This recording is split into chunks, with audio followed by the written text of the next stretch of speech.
from 27 to 48%, Hispanic from 49 to 69, Hispanic male from 46 to 65, and in 15-16 ELL data was not reported, but in the following school year, we started at 32% and we have moved to 47% access in these level 3 courses. You can go to the next slide, thank you. Increasing access to courses like ACE and IB and an emphasis on CTE pathways have helped more students tap into rigorous coursework in grades 9 through 12. And our high schools continue to explore ways that the master schedule can expand access. This year, our schools are looking closely at their individual data and discussing innovative ways for narrowing the gap as we continue to strive for success. Thank you, Catherine. This is Adam. Why do you look at males? Why are you looking at males and not all students? So this specific report only looks at males in those subgroups. So that's required by the state? Correct. Now, our schools, as we've started to unpack this, they're asking for additional data about our females and their access in other subgroups that aren't reflected in this report. So at our school level, we're doing more than what the state's asking, but at the state, that's all they ask. Thank you. Mm-hmm. Part 4 talks about our gender equity in athletics. Currently, all of our middle schools are in compliance to the number of sports that they offer and the participation rates between our males and our females. All of our high schools do have ongoing programs where they are recruiting and they are trying to up the participation. So those are submitted yearly. So Booker High, Riverview, Sarasota, and Venice High have ongoing campaigns to increase the participation rate. And they are monitored and worked with the school administration and the athletic directors. One of the things that makes it difficult in our schools is some of our larger football teams. So there's more male participation in the sports in the school. And then also the Florida High School Athletic Association does not acknowledge some what we consider sports that are predominantly female, such as cheerleading and gymnastics. We don't have any gymnastics in our schools. Those are mostly privatized, but we know that we have a lot of students who participate in that. However, that's not counted towards our equity report. Part 5 looks at our staff and compares it to the demographics of the students that we serve. We have continuous efforts to recruit Hispanic males and Black males.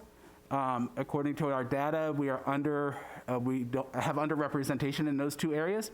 What we do submit in this area is our recruiting schedule, which we participate in the Florida Fund for Minority Teachers recruitment, several historical Black colleges. We have participated in their recruitment and their job fairs. So we will continue those efforts to increase those numbers. And then part 6 talks about single-sex schools and classrooms. We don't have any of those. If we do, there's a lot of requirements that go with that, but we don't have any of those as offered as single-sex in our school district, so that's an NA for us. And then the last part talks about our treatment of pregnant and parenting students. And I work with Dawn Clayton, and she gives me a nice write-up of all the offerings that we're doing in all of our schools, as well as what we're doing in our SAISIS programs in both Riverview and Northport High. So those are the categories that we look at that we have to report on an annual basis. The state requires that you have an equity coordinator in each school district and that you submit these documents. This year we were given actually an extension because of COVID, so it's usually due July 31, and we had to submit it sometime in October.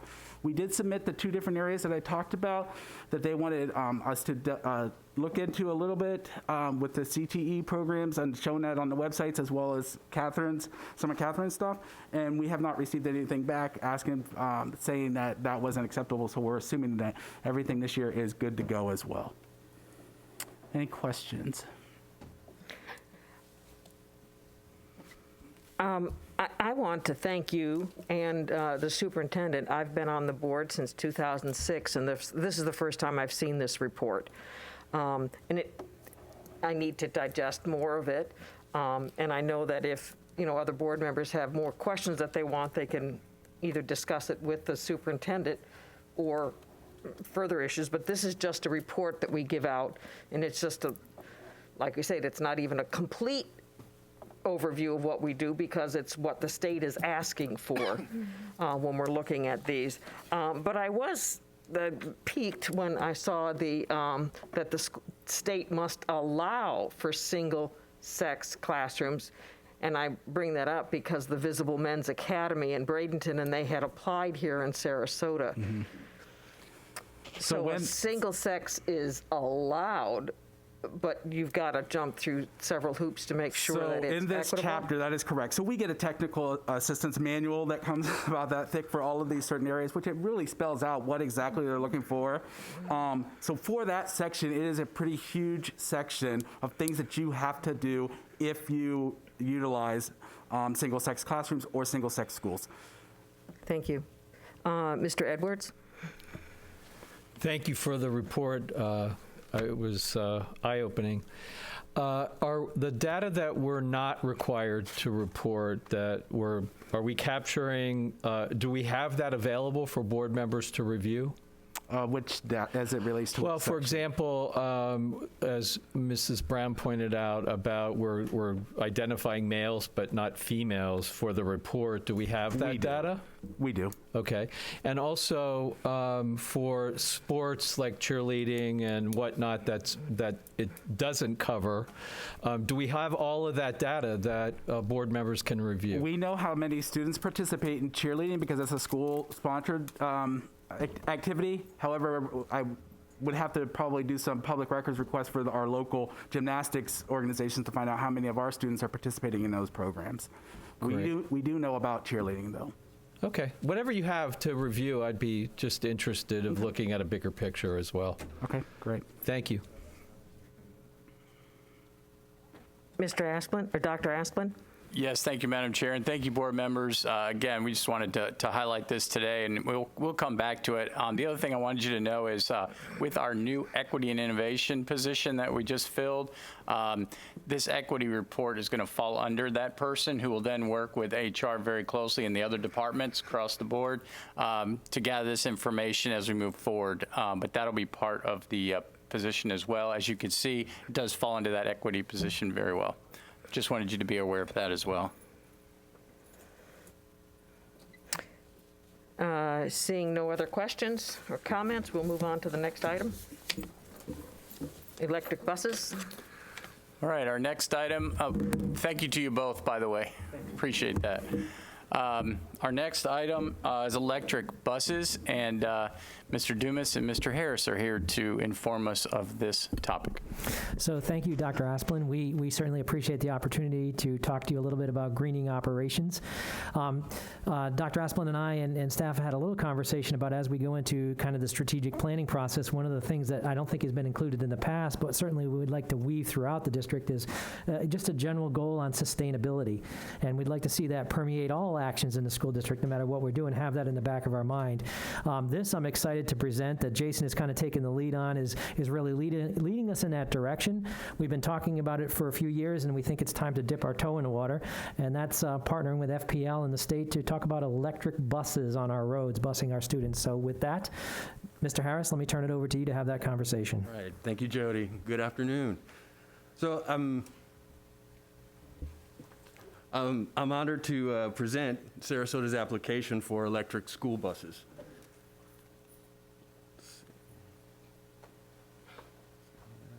Okay. All right. Thank you. The Florida Department of Environmental Protections has administration over $57 million of funds available through the Volkswagen settlement for Florida schools that will go towards the electric school buses. Each school district is required to have 25% cost sharing as part of their application.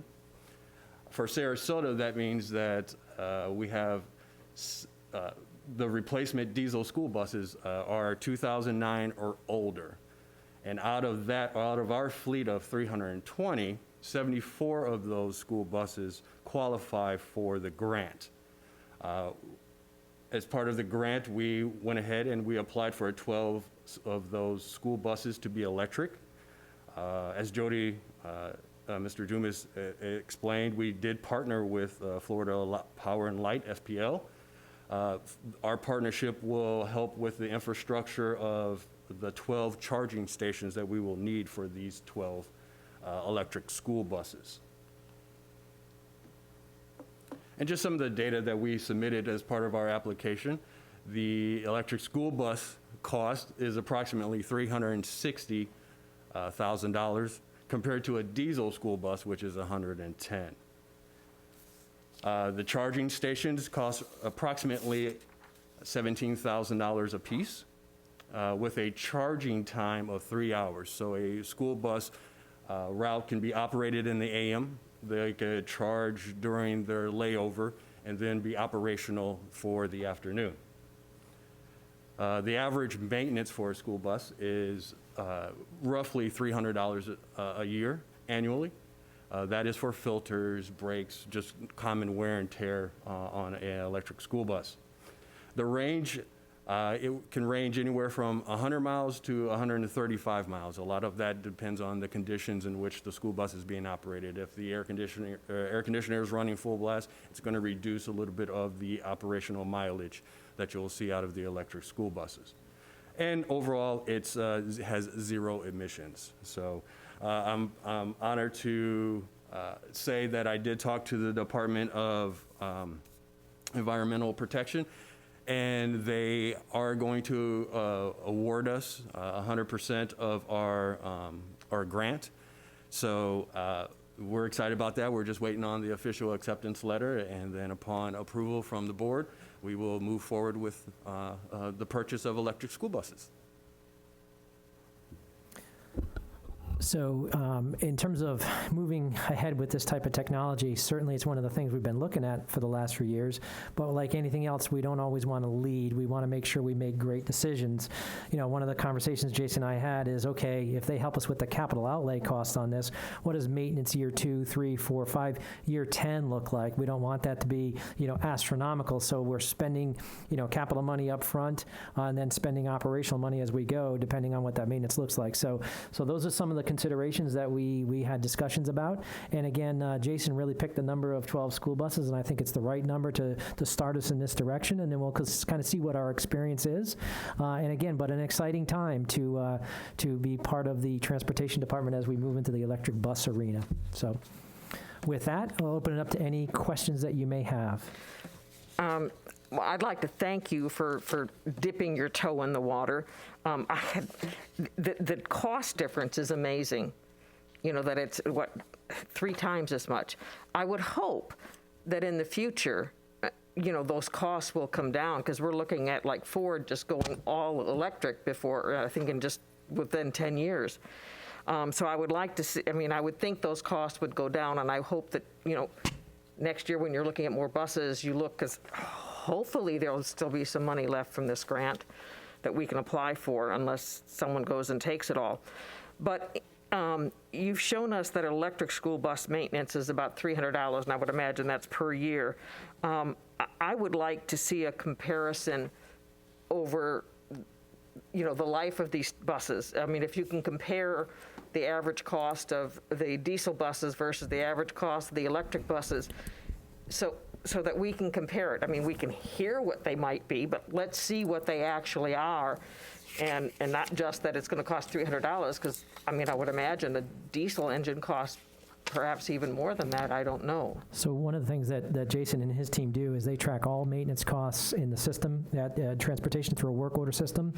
And so that's absolutely, I know one of Jason's plans is to be able to track these buses from the purchase throughout the maintenance history, because at the end of the day, you know, we know what other people tell us, but we'll learn from our experience. What do the maintenance on these buses look like? And then absolutely we can make those decisions about, okay, what's it costing year 1, year 2, year 3 compared to a diesel bus. So those are all the comparisons I know that Jason will have in place so that we can come back to you and say, hey, listen, we want to move in a direction we're buying more of these, or maybe we want to pause for a year or two till some more of the technology catches up and some of that capital outlay cost comes down. So again, kind of an experiment, but I know Jason is prepared to kind of track all of that data for you. And I think it's not only important for the school board, but perhaps also for, our state legislature, because maybe, when this Volkswagen settlement runs out, maybe there'll be more dollars available for schools to purchase these buses.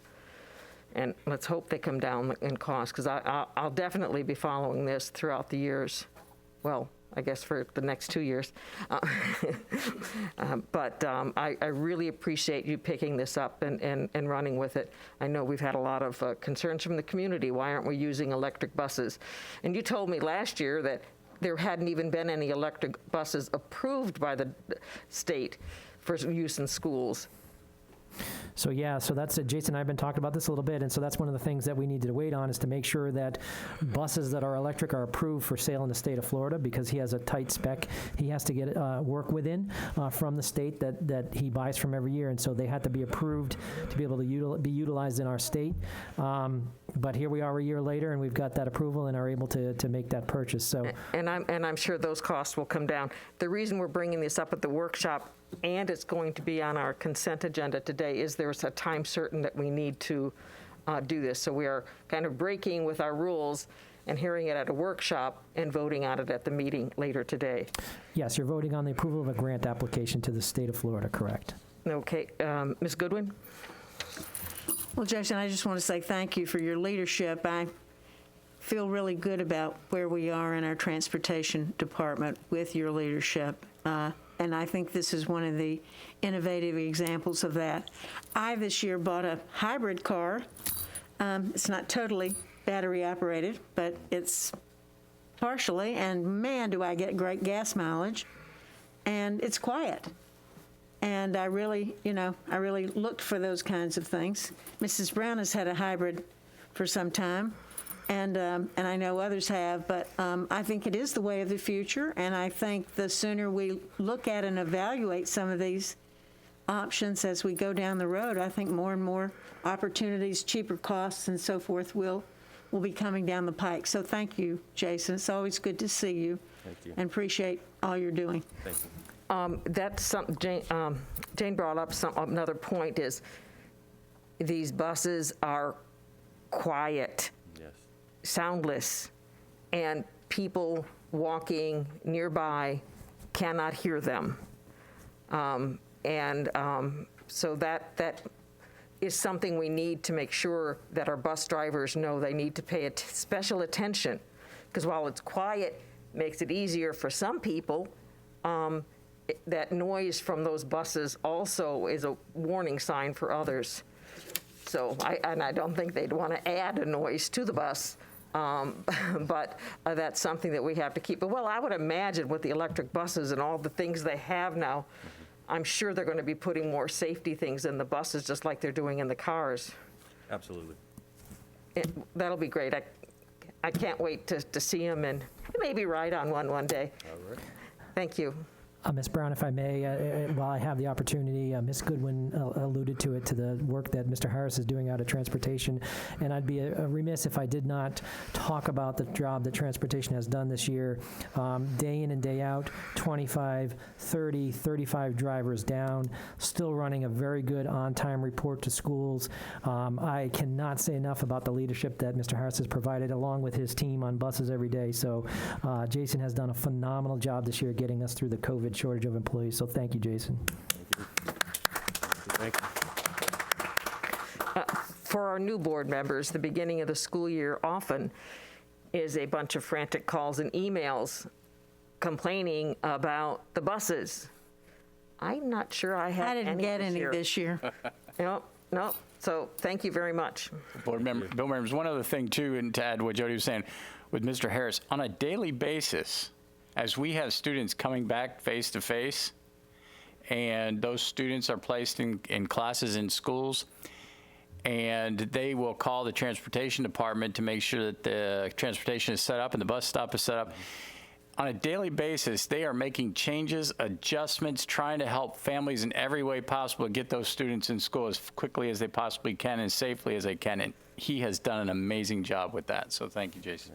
Well, and then, of course, those students who are quarantined, not picking them up. But our buses, those drivers are sitting in those buses, just like our teachers in our schools, they're exposing themselves too. And, so we really appreciate them stepping up because they too are essential workers. And we applaud our bus drivers. Absolutely. And thank you for keeping a tight ship there and everyone's happy because you're the first one the kids see in the morning and the last one they see at night. Absolutely. Absolutely. Moving right along. Thank you very much. Thank you, Mr. Harris. Oh, Jody, don't go anywhere. We're going to keep you. Our next item is a rather long one. We have 60 minutes slotted for this one. This is our capital budget. And so at this point, I'll turn that over to you. Saw some of this, by the way, at the convocation. We added a few more details to that so that you could see what we're doing here into the future. And I'll go ahead and turn it over to Jody. Go ahead, Jody. Dr. Asplund, thank you very much. We appreciate, again, the opportunity to come in front of you today and talk about our capital budget. There is a lot of information here, and so if we don't get through, we're more than happy to come back at another workshop and continue along. As we put this together for you today, you've got, along with your read-ahead, included in your read-ahead, you've got a copy of the presentation we're going to do today, and then you've got your adopted 5-year capital plan that you adopted last year. That was included in the read-ahead. We'll refer back to that. Mickey and team provided the 5-year available capacity at each one of our sites, and so we can talk through some of that if you'd like. You also got an example of our facility condition index report. You got a 1-page kind of flash of what that looks like. Gosho Elementary is complete as a draft. That project is going on right now. That data will drive a lot of what you see in this capital budget. And then one of the things we're going to talk about today is our proposed list of projects for surtax, the penny sales tax, that we're partnering with the county and all the other municipalities on. And so we've got a proposed list of projects as part of this presentation today we'd like you to take a look at. So that was also presented in your read-ahead. So with that, we're going to kind of tag team this presentation today because it is a group of people that work on this capital budget throughout the year. And as we put this together, we thought that we would kind of divide it into 2 pieces. One, talk to you a little bit about the capital budget, the planning that's involved, and what we do throughout the year, and then how we'd like to relate to you as the board in terms of that development over the year. So that's one of the things we want to talk about, just the planning process, who's involved, and the tools that we use.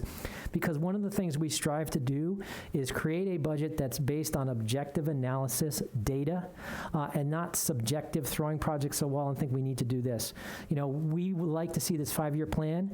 Yes, it has to be fluid, but we want to see projects come onto this 5-year plan in a systematic way, And so we think a data-driven analysis of all of our projects is really the best way to do some of that. So we're going to talk to you for a few minutes about those tools that we use behind the scenes to make sure we're doing that analysis and making good recommendations to you as board members.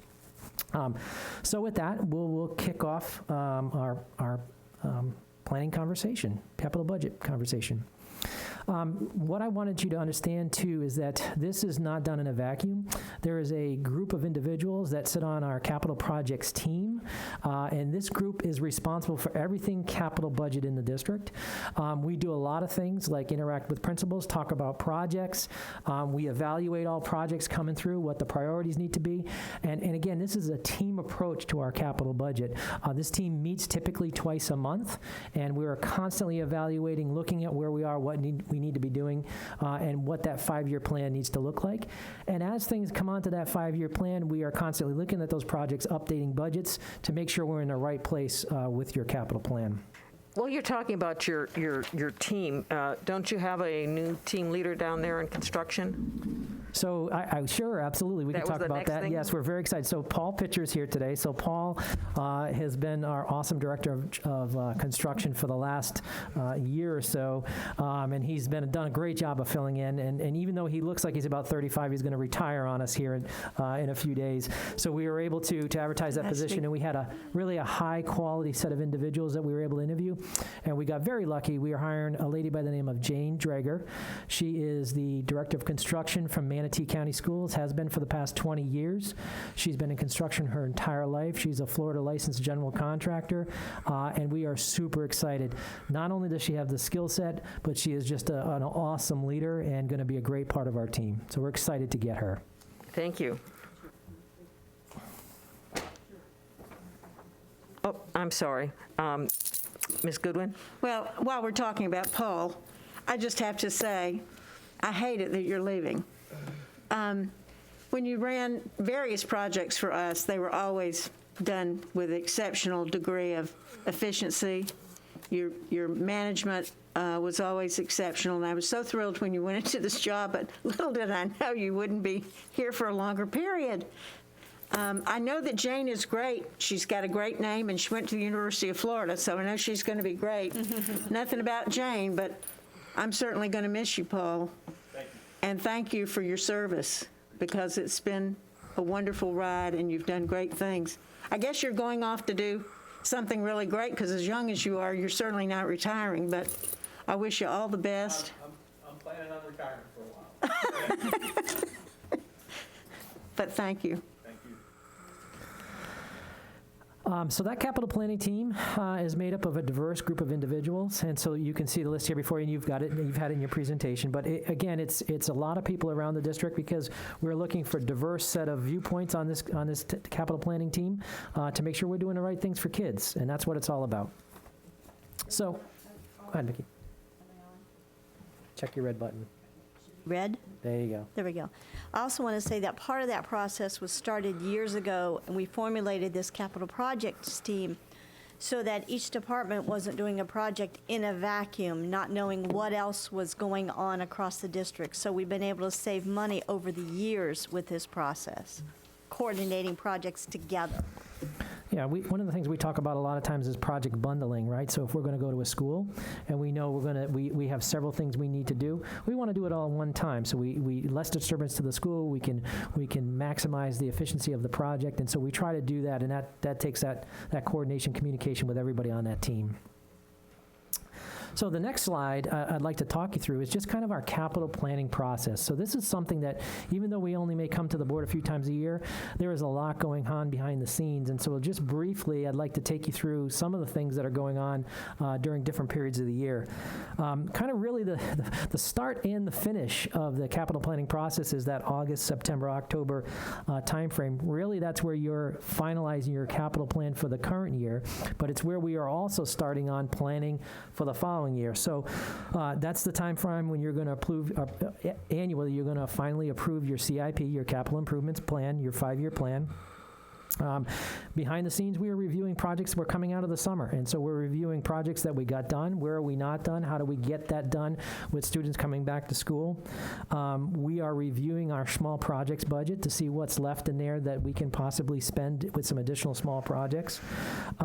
Planning is taking a look at a utilization study. So, for example, at schools like Ashton Elementary, where we're really tight, Diane and her expertise, she actually runs out of the student database what students are in what classes, and we're taking a look classroom by classroom to say, okay, the state says you should have 22, the school only has 9 in that classroom. Why? We need to ask those questions, because again, we want to utilize all of our space as effectively as possible. And then planning is also completing their mobility study, where they're looking at what students go where, and if they don't go to the district at school, where do they go? And so you guys get a copy of that every year, and that time frame, they are working on that particular plan. As we move into November, that's where our facility managers out in facility services, run by Mr. Don Hampton. They are really customer-focused in with school principals and talking about, what are you thinking about? What programs might change next year? What do we need to think about at your school? Are there maintenance items we haven't seen? You know, what is going on at your site? So facility managers at those times are trying to capture that information as we roll towards another planning cycle. We are also doing a capacity analysis and a portable study to see where do we have capacity, where what don't we have capacity. And Mickey is on, and Diane are on the team of people who go around to each principal and talk about what the capacity looks like and what the projection is going to be next year, and that's where we develop that 40-day count every year. That critical number we use throughout the year. As we roll into December, CPT is talking about small projects. What are we doing this coming summer? What are principals requesting at their sites? We are doing that. We are talking about facility condition indexes, and we'll talk more about that, but those change throughout the year as conditions change at schools. And that's where this coming year we will come to you with an update on the growth we're seeing across our district. One of the things that we learned this year, because we're always learning to try and get better, is that when we got to convocation, we were talking about growth, but we hadn't had the conversation with you. So we've talked about it a little bit, and Dr. Asplin has weighed in, and we want to make sure we get to you in December with that conversation. That'll be the same conversation we have at convocation in January. When we get into January and February, that's where we're really starting to get into meat and potatoes of what does your capital budget look like. So we're really nailing down facility condition indexes at all of our sites. Again, what's going on with deficiencies and things. We're looking at our cost models. So you'll see that each one of those deficiencies is based on a cost to replace that item. Those get looked at every year by Don Hampton and his team, and we adjust those as market conditions change. And we're taking a look at district initiatives. What has the board said are our priorities, and make sure we are aligning with those priorities. And then in January, February, right now, we want to come back to you with the same type of meeting where we're talking about where we are with current projects, what do we think revenues look like in the next year or so, and then discussing what are your priorities as we move into the final planning for that summer 5-year plan. March and April, we're continuing to develop our maintenance plan. We're really talking about what are we doing over the summer. We're meeting with principals to say, hey, we really need to, whatever it is, repave your parking lot, and how do we fit it in? So those conversations really start to happen. We plan and develop and modify and update our project matrix, which we're going to talk a little bit more about. We haven't used that in a few years, but the team really feels that's a valuable objective tool we want to start using again. And we really, at that point, kind of finalize our draft plan or plans that we would bring to you for analysis on that 5-year window and look ahead. And then May, June, and July, we're really into our summer projects. You will get your tentative capital budget to look at and approve, and we'll give you another board update at that time, and then we are into our summer projects. So that is kind of our window of what's going on behind the scenes with capital planning and when we would like to come to you to have those updates and to provide those updates on where we are.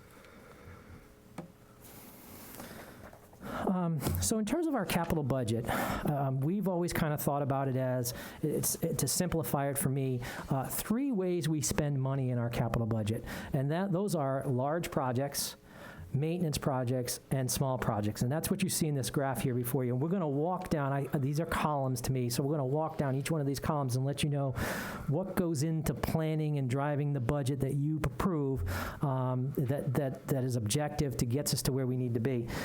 On the basis for all this, underlying all this is our data. That's our condition assessment data at all of our sites, and that's really our customer feedback. What are we hearing from principals? What are we hearing from executive directors that we need to be focusing on doing with our capital budget? And so those are the things that are the basis for all this. But with that, let's talk about the left-hand column, which is large projects. And when we talk about large projects, what I mean there is really a lot of that is fueled by growth. So new schools, new wings, replacement of portables, those types of things drive a lot of that budget. And then large maintenance projects. But first, let's talk about the growth piece, and I'll turn it over to Mickey and Diane to walk through what we're seeing across the district and dig into that a little bit more. We're going to touch base on this information which you saw at the convocation, just to kind of bring you back up to speed on that. We gave a kind of a snapshot of our 40-day count district enrollment numbers, which you see before you there, the actual enrollment being at that time 43,386, and our budgeted enrollment being 44,845. Of course, the effects of COVID had a lot to do with that. Now we're going to give an update on the Yes, they are. All of everything that we use in our planning for the year is based on our 40-day count, Survey 2, that time period. We use that for our school concurrency numbers also. Is it on? I think so. Yeah. It's not on? Okay. Now I'll turn it over to Diane to talk a little bit about some of our high growth areas. Now it's on. Okay. You're good. So you've seen some of these slides at the convocation, and we're just going to briefly go over some of them again. In North County, these are some of the major developments impacting growth with the student generation, and then our capacity of schools in that North County area. And then we have 2 school sites in Lakewood Ranch to address this growth. Because we have capacity, we don't see the need for a school in the 5-year plan. Going on to Central County, these are the major developments occurring in Central County and the student generation from that at build-out. These are all at build-out.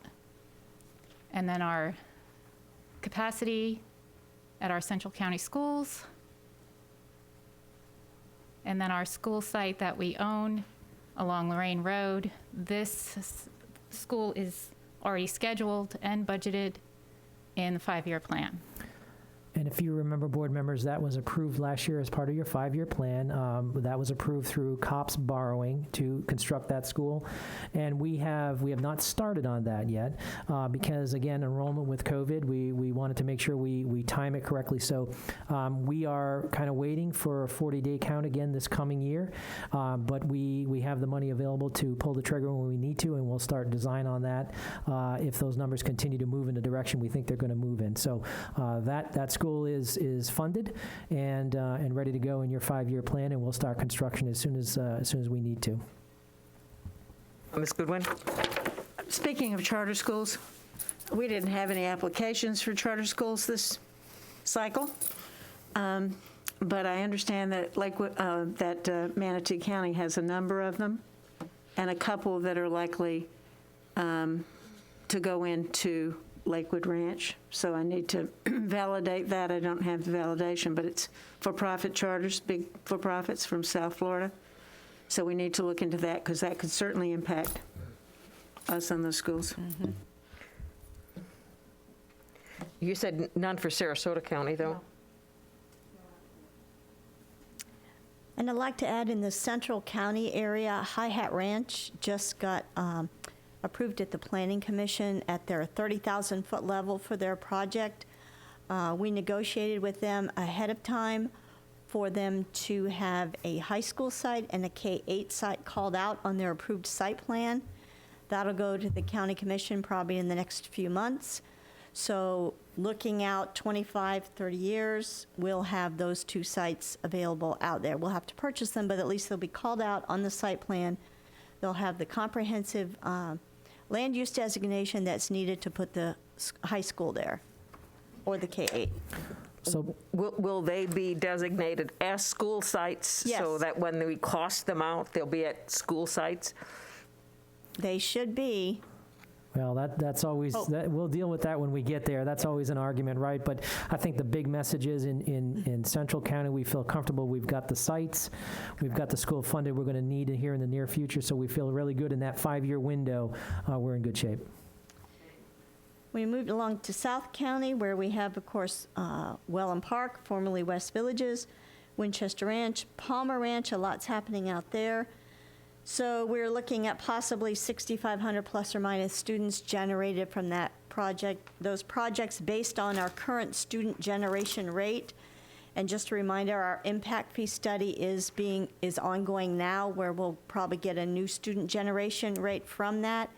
And we do have the ability to, with GIS, to look at neighborhoods and see what kind of students we're getting out of and numbers, and kind of get an idea what we're, getting out of development. When you move to West Villages, Wellham Park, we had the school site, of course, there that we're exchanging for another school site to be adjacent next to the high school site that we're going to be purchasing on future Minnesota Beach Road. We're in due diligence now. We should be to our purchase in May of this year for the exchange and the purchase of the high school site.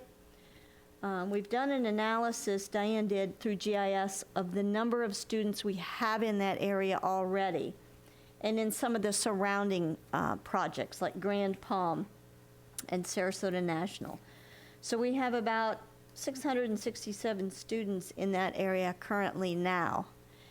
And there's all kinds of permits, like all the time, being issued for out there. And we get in the residential plat applications to review for school concurrency. And so we keep on top of that. We know what's happening. For Welland Park, there was approximately around 17,000 units remaining at build-out at the time that we put this together for the convocation presentation. Winchester Ranch, which is just adjacent to that, to the south, they're in for their preliminary planning commission meeting, which is coming up soon. We negotiated with them for a K-8 site somewhere south of the Minnesota Beach Road, yet not all the way down to Englewood, so we'll have some property there that we can purchase in the future. So we're looking at 2,400 plus or minus students there that would be generated from the Winchester Ranch project. Now those projects are large projects that could be 20, 30, 35 years out or less, depending on what growth does. Our South County capacity, as you can see, Taylor Ranch is getting close. Venice High, we know we've got 6 portables there this year. And Venice High is not only affected by the Winchester Ranch, Welland Park area, it's everything south of Central Sarasota Parkway. So you've got everything going on in Palmer Ranch, out Laurel Road, that whole area, which is all growing, which is going to affect the enrollment and the capacity of Venice High even further in the coming years. So it'll be interesting to see this fall at the 40-day counts, which I'll call and check on because I'm not going to be here anymore. But I'm curious what our numbers will look like at that point. So all this leads to the timing in the next 5-year budget. What do we put for the timing of maybe the South County High School next on Minnesota Beach Road? We got with our partners at City of Northport in the planning department, and they gave us this chart of projections here, which they're looking at, but phase 1 and 2 build out around 22,400 plus or minus more residents in that area by 2032. So they really keep abreast on all that. They work with, they look at the Bieber projections, which are from the state, and they kind of come up with their own population projections. Each municipality and local government does that annually. We got this from them, so you can kind of see where they're at with their projections. And then, of course, we do have the platted lots in Northport, which, from what we can figure, between the last time we did the numbers and this year, it like around 4,000, 4,500 vacant lots got built. And that's with just building permits. But in the platted lot area, we have a lot of, we have capacity in Northport, as well as we have a K-8 site, we have a high school site, and we have a couple of elementary sites. So we're in really good shape in the platted lot areas. So having said all of that, our focus, we believe, and the impact you're going to see in the 5-year plan is in that South County location of Welland Park. And based on the analysis that Mickey and Diane have done, we feel strongly that we're going to present to you as an option building of a new high school, probably in years 3 and 4. We'll fund some of the design maybe in year 3 and the full program in year 4. But we feel that's about the right timing where we will have Venice High probably with a lot more portables than they have now. So we'll have the capacity, we'll have the students to open that high school site. And remember, a high school site can take up to 3 years to get students on the campus. And so we got to make sure we're planning to that. So if we are looking at getting students on campus around 27, 28, we're going to need to look at funding a high school in the 5-year window as we present that to you. So out of everything we see today for growth, that's the area of impact you'll see, I think, in your 5-year plan to address the growth in that section of the county. And remember, that is going to be probably a $120 million project as we look to build a new high school, a full comprehensive high school down there. And Jody, as we look at the numbers of K-8 students, we may at some point move forward prior to that 2 or 3 time year period, as Paul was saying, to kind of design the site with both schools on it, so we'll be ready to pull the trigger whenever we need to. And I think probably not in your 5-year window, but certainly in year 6, we will then be in that same area of the county with a K-8 to address the growth at Taylor Ranch. So a lot of growth coming, I think, in the next few years, and projects wrapped around that growth in that particular area. So with that, again, when we talk about that large projects column, the growth really drives the majority of what we're talking about for that section of the capital budget. But the other thing that falls into our capital budget as large projects are things like HVAC renovations. Those can be 10, 20, 25, $30 million projects. Those certainly are large projects. Well, how do they get there? How do these projects flow onto the capital budget? One of the things that we've used in the past as a planning tool, we have not, frankly, in the last few years used it, but we as a team feel it's very important because, again, it gives you objective data as how projects flow to be funded versus others that may not get funded this particular time. So we in the past have used what we call a capital planning matrix, and I wanted to show that to you today. Know that these numbers are not updated, but we are working on this, and we'll have this hopefully as part of the package we bring to you with your 5-year plan. But this is what the planning matrix does for us. And let me walk through what our columns are. So basically, we take every school campus in the county, and we run them through this matrix, and everything has weights. And based on the weights, based on the need, a campus flows higher on the level of funding timeline or lower, depending on what we've done in the past, what the growth needs are, several factors. So let me just kind of walk you through. Now, some of these factors need to be massaged because they're a little bit outdated, but I think that the general concept really gets us to an objective planning tool. So if we start on the left, we have our list of schools that fall on this planning matrix. And then across the top, let me take you through the factors we feel are very important and influence how projects get on this capital plan. Certainly one of them, and the reason we think this is important is because we're talking a lot about growth in the district again. You know, for a number of years we did not talk about growth. We're talking about it again. A lot of the factors here wrap around that growth perspective. So first and foremost is significant capacity needs. Does a campus have a significant capacity need? For example, an Ashton would rank very high on that list, okay? Something like a school like Brookside that has a lot of extra capacity would rank very low on that list. So that would be one weighting factor. Duration of overcapacity. Ashton, again, has had portables for numbers of years. That drives it higher on that list. Others that have just come over capacity are lower on the list. The age of the relocatables. Do we have a campus out there with very old portables? Those are the ones we want to be replacing quicker rather than later. And so that drives a campus higher on the list. Projected 5-year core status.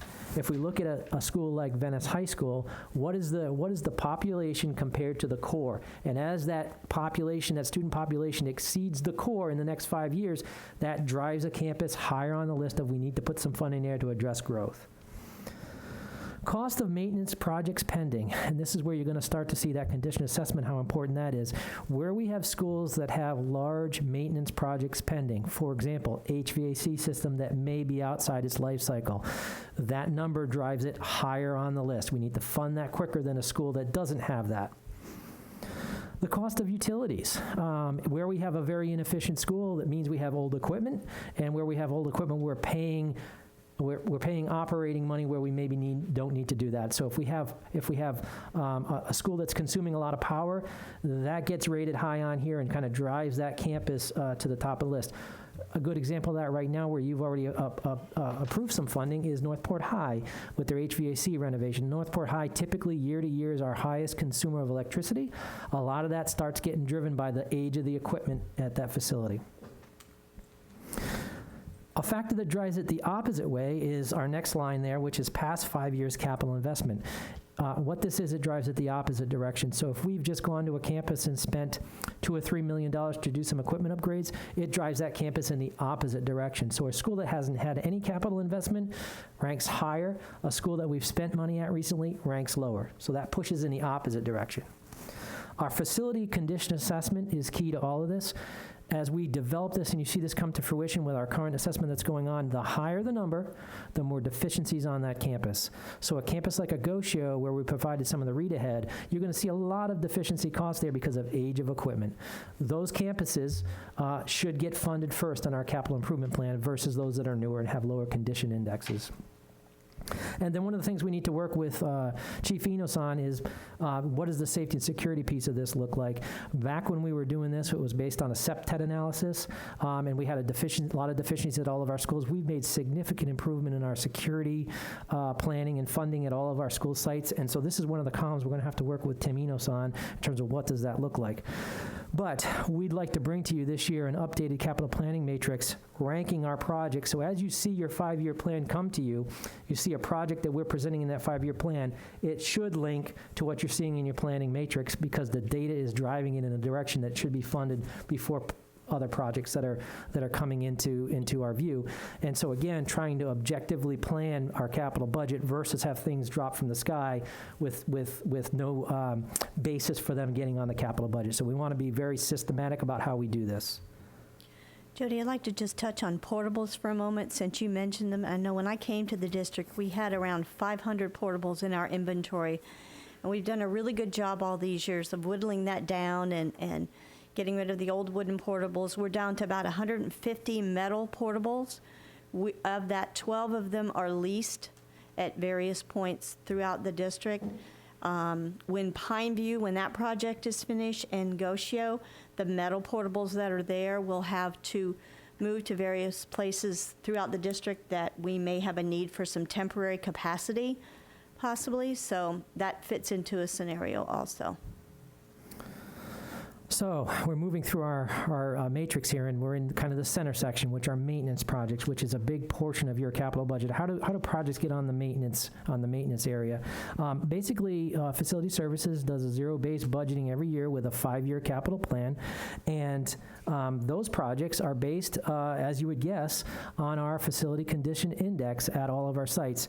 In the presentation, what you're seeing is kind of the summary draft data from Gosio, but it basically shows you by system where our deficiencies are. As you dig into that, into the reporting behind the scenes, what Don and team come up with is a deficiency by system. And a deficiency is defined as something either broken, out of its life cycle, or it needs to be replaced in the next few years. They define what that cost is. They look at the details on all of these reports, and this is where they start to group these types of costs together to develop a 5-year plan and project across the district. As you see on your capital plan right now, we have a project at Gosio, which is to replace an older building down there and add some capacity. But when we go to Gosio, we will pull this report, and whatever we can take care of at that same time off of this condition index, we will go ahead and do that under that capital project. And that's where this condition index always changes. So as these deficiencies are on this report, you have a number of whatever it might be, let's say a 35. As we go in and complete these projects, that renewal cost then resets, and so your number comes down. So your facility condition index, if done correctly, is always moving, and that's why when you see your timing of your capital plan behind the scenes, Don and his team constantly need to be updating that based on the types of projects that are going on around the district. So that's critical, and your team in facilities does that through about a 10-year window. Once we get in that 10-year window, we're outside of where our expertise is. That's when we need to bring in a new consultant to do a full condition assessment like we're doing right now. So again, the condition assessment comes in, we'll do projects, we'll continually assess. Your internal team and facilities will maintain that for a period of time, and then when we get outside that window, we'll bring another consultant in to look at what that is. But facility condition index really is the industry standard to drive what we're doing on all of our campuses for maintenance. And then if we look at our last piece of the capital budget, it is really our smallest piece, but we identify every year a small amount of money. Typically, it's only about $500,000, but it's what we call our small projects.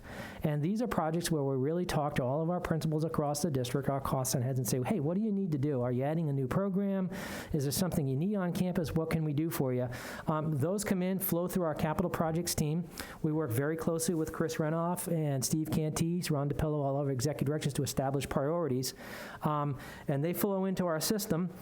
This is a kind of a view of our smart sheet system here, where we actually bring the projects in, evaluate the need based on what the district objectives might be, and we select from the projects that are submitted what the capital projects team will do. These typically become summer projects, smaller summer projects, and you can kind of see some of them here. We actually just went through that with Chris and with Steve and with the team about a month ago and selected our first group of projects we'll be pursuing over the summer.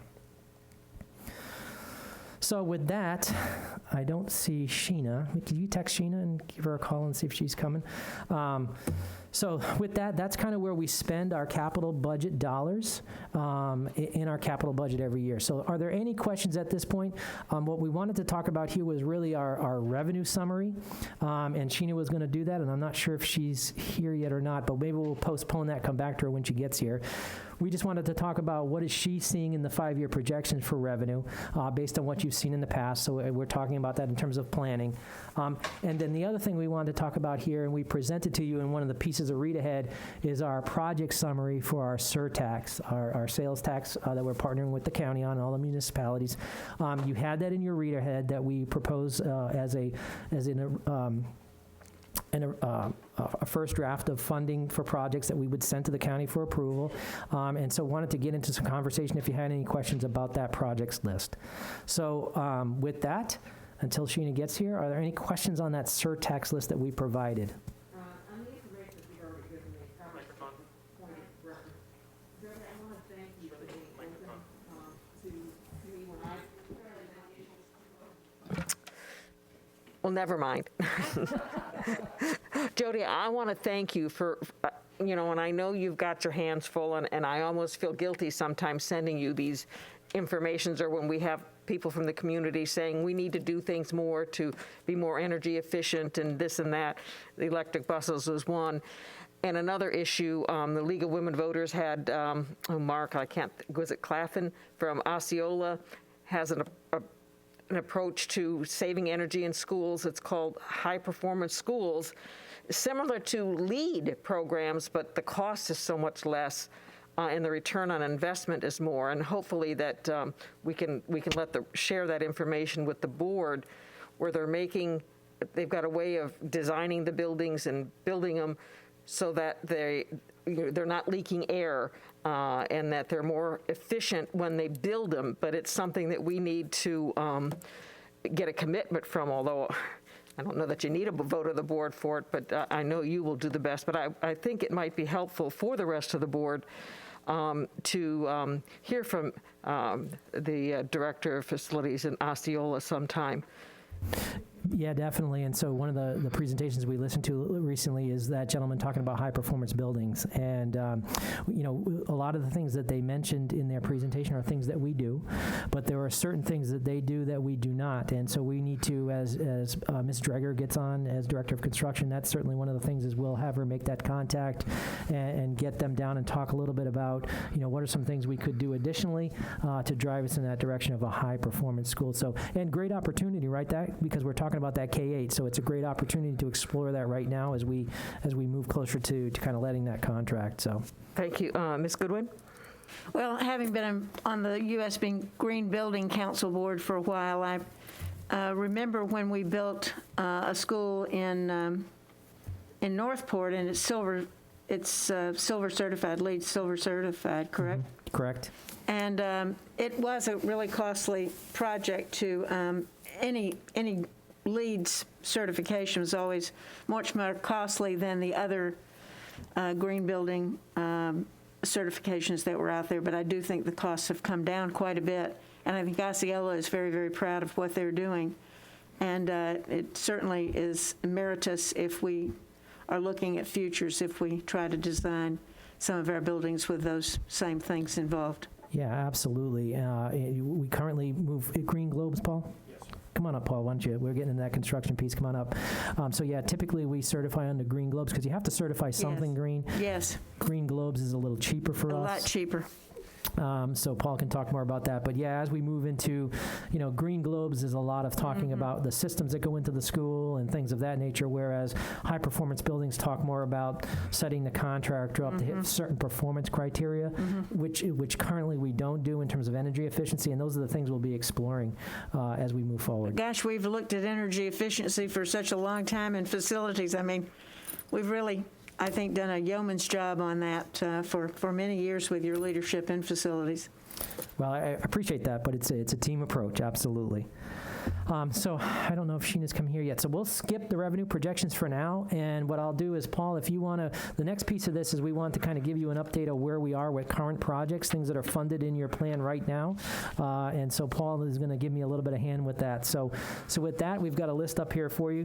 Let me take Bayhaven first. Bayhaven is funded, its first year was funded this year. We did not start on that yet. We'll be looking at starting at that this next coming fiscal year when we get all of the funding. That is going to be a very complicated project. As you know, that's an HVAC renovation, but we have no space for students as we close buildings down, and so we're going to have to work very closely with the principal there on how all that works, and timing is going to be critical. So you'll see that. We'll talk more about that as we get into this next fiscal year with Bayhaven.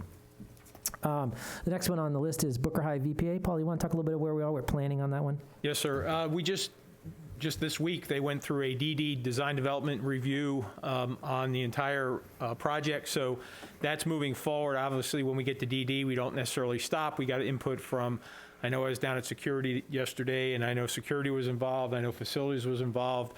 So that's a review for everything from the fits and finishes that are going into the building to the systems that are going into the building. And obviously, security has a big point on security upgrades for that, because that really is kind of a new old facility, if you would. The old facility is getting renovated, but there's a lot of new stuff that's going in too. So they're in DD.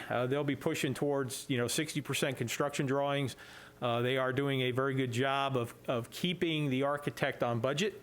The project team is looking at every step of the way to tell them, hey, there's no more money. Don't put too much fancy stuff in. Get what we need and move forward. So obviously that budget has grown to about $22 million. So as we get further, we'll keep controls on the cost, and then hopefully, probably within 6 months or so, you'll start seeing some construction out at that campus. And so we'll keep the board in the loop as to where we are with that particular project as we move forward, but still in the design and planning stages there. Paul, you want to hit the next one? Englewood Building 6 is coming out of the ground. The slabs have been poured. The walls are going up. That is on schedule for a turnover in August for the start of the new school year. That is on a very tight site. If you happen to get down there and take a look around, we actually moved a portable off-site over the Christmas break or the winter break, excuse me, to get us some more room to get around that building. We are looking into the border on the west side of that property is a drainage canal. So we are looking at, through sales tax savings, perhaps reinvesting some money back into that project where we could culvert that area and actually make it like an enclosed swale where we could bring the level up. So our property line goes past that ditch almost right to where the tennis courts are to the west side. So obviously we could re-fence and then capture some of our property back and obviously make it safer for students and staff, because each one of those classrooms do have an exit directly to the outside. So that's one of the extras that we're looking at putting in at Englewood.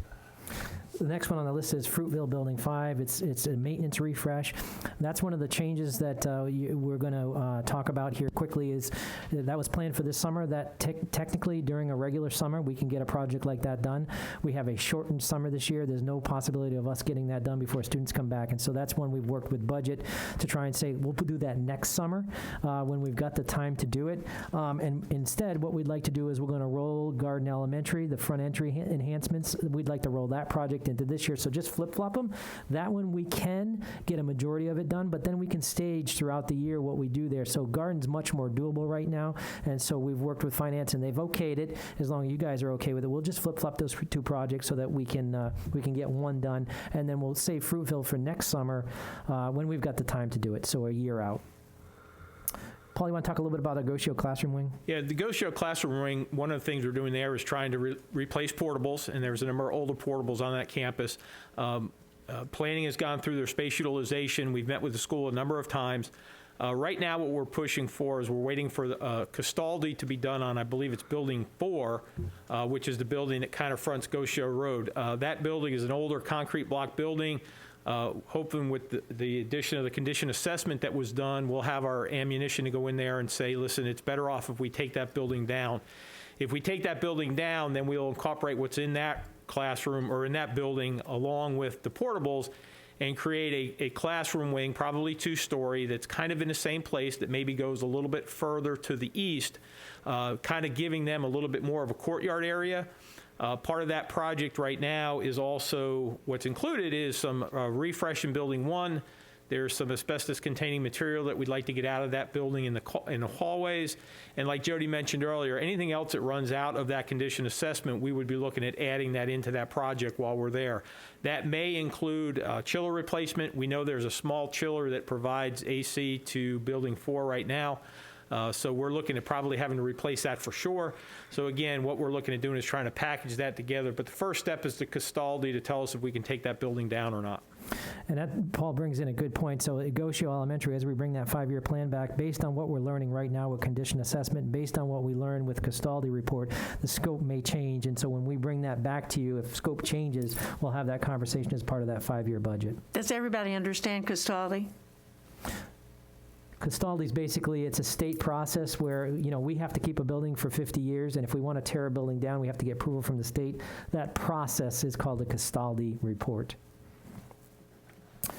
Paul, you want to talk a little bit? Maybe we'll skip ahead and answer some time and talk about Pineview Classroom Wing? Pineview's going very well. We've got an opportunity to be down there on that campus. You can actually see it growing above the 6-foot wood fence we have around that property.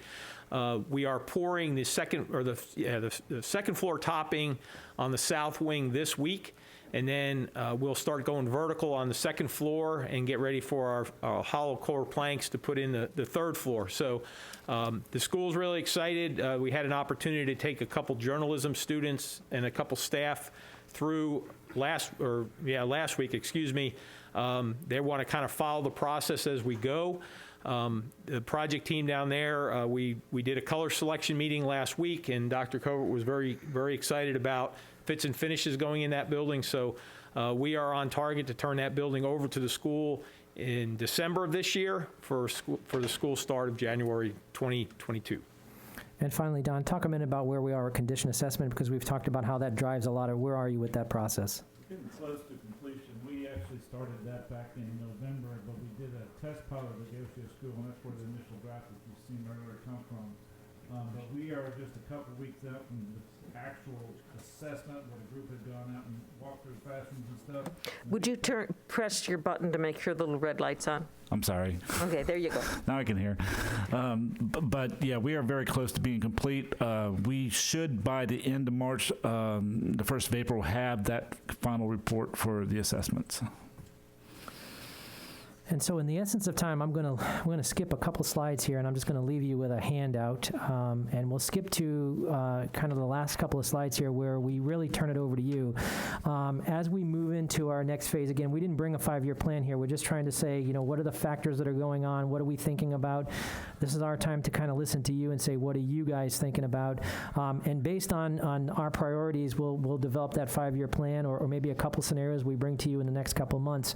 But these are your current goals and priorities that we follow as we plan and try to arrange projects on that 5-year plan, and they are provide school capacity, obviously talking a lot about growth, asset preservation, all of the stuff we've been talking about with the facility condition estimate assessment and making sure we maintain our buildings. Safety and security has always been a forefront on what you've asked us to do, so we'll continue to look to Tim and say what is the next thing we need to do to make sure we're continually increasing safety and security on campuses, technology in terms of Joe Binswanger and what we're providing for technology in classrooms, and then a capital funding, bringing you a plan that makes sense from a fiscal perspective with that funding, that 5-year plan. So those are kind of your current goals, and just wanted to open up to you. Is there anything different that we need to talk about, things we need to consider as we start to develop this plan to bring back to you?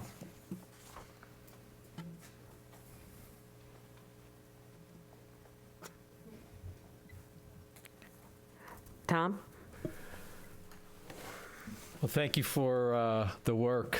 It's obviously quite extensive. I guess I have a couple of just two quick questions as I'm reviewing and digesting this. As we look at the condition assessment review that's taken place, when was the last time that was done? So I can't give you an exact date, but it's been about 10 years or so since we did that last condition assessment. Okay. And I get a sense that it's kind of being done on an ongoing basis from all the work that you do just to assess pieces of projects and maintenance work along the way. I'm concerned because it hasn't been done for so long that there's going to be things that'll fall out of the woodwork that we don't know about. So as an observation, and then coupled with that, I don't know if Dr. Asplund has any plans or ideas or suggestions about schools and build-outs that are kind of futuristic, and are we looking at best practices of new school technologies and all of those types of things as we begin to look at our 5-year plan? So as just getting here, sort of dropping from the sky and inheriting this 5-year plan, these are questions that I'm not necessarily looking for answers today, but are concerns of mine. Absolutely. As we put together this facility condition assessment, you are exactly right. We may learn something we didn't know last year as we developed the 5-year plan. There may be something we need to, move one site from one project to another, bring something else into the 5-year plan that we didn't know about or weren't paying attention to and should have been. So I think this is a year to really look at all of our projects that are in the 5-year plan, take a look at what our priorities are, and certainly as Dr. Asplund kind of addresses what he would like to do around the district, are there any initiatives we need to support with the capital plan we're not aware of at this point? So absolutely, I think you'll see when we present that back to you a little more data, either to clarify that everything seems to be sitting in the right place, or to maybe look at what's in that 5-year plan and reconsider some of that stuff to allocate funding to maybe something that we hadn't thought of before. So absolutely. And Tom, something I'd like to do for you too, and maybe we could sit down and go over it. For some reason over my time, probably when I've at an FSBA concert and put my name in, I ended up getting on a lot of email lists, and I'm getting a lot of good information, like the electric buses and stuff. I don't remember where that came from. And I've gotten to the point where I'm thinking, sending it to you saying, are you on this list, or do you want to be on this list? And I think there's some, like there's a district administration book, and there's some on facilities. If you like, I could share some of those emails with you so that you can get on those lists and you can get some of this information. Some people call it spam. Other people find it very informative.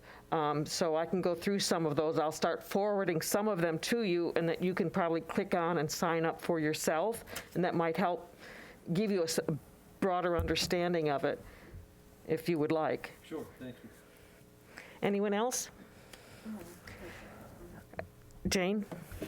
Well, we haven't talked about this, but we've talked around it for a while, but I think we need to assess this building and this room for security. I mean, we've hardened every part of the district, but we really have not hardened this room. And I think it's about time. So perfect, Ms. Goodwin, perfect lead into the last comment I had before I left today. I wanted to update you on our project we have here at the landings that Paul Pitcher's been running in terms of design. We are creating a single point of entry here at the landings, which will actually be right in this building over to, I'm not sure exactly what side it is. That would be the west side, I believe, but I'm not 100% sure. South side, thanks. I was close. Yeah, 25% chance of being right.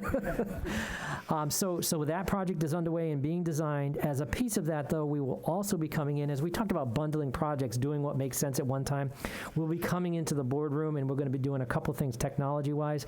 We'll be looking at safety and security, but we'll also be, we're going to upgrade our system so that, right now, in terms of broadcast, we actually have to push the signal over to STC. We have multiple people involved. That's technical, complicated, and we we lose that feed every once in a while. We'll be looking at upgrading all of that so that we're feeding right out of here.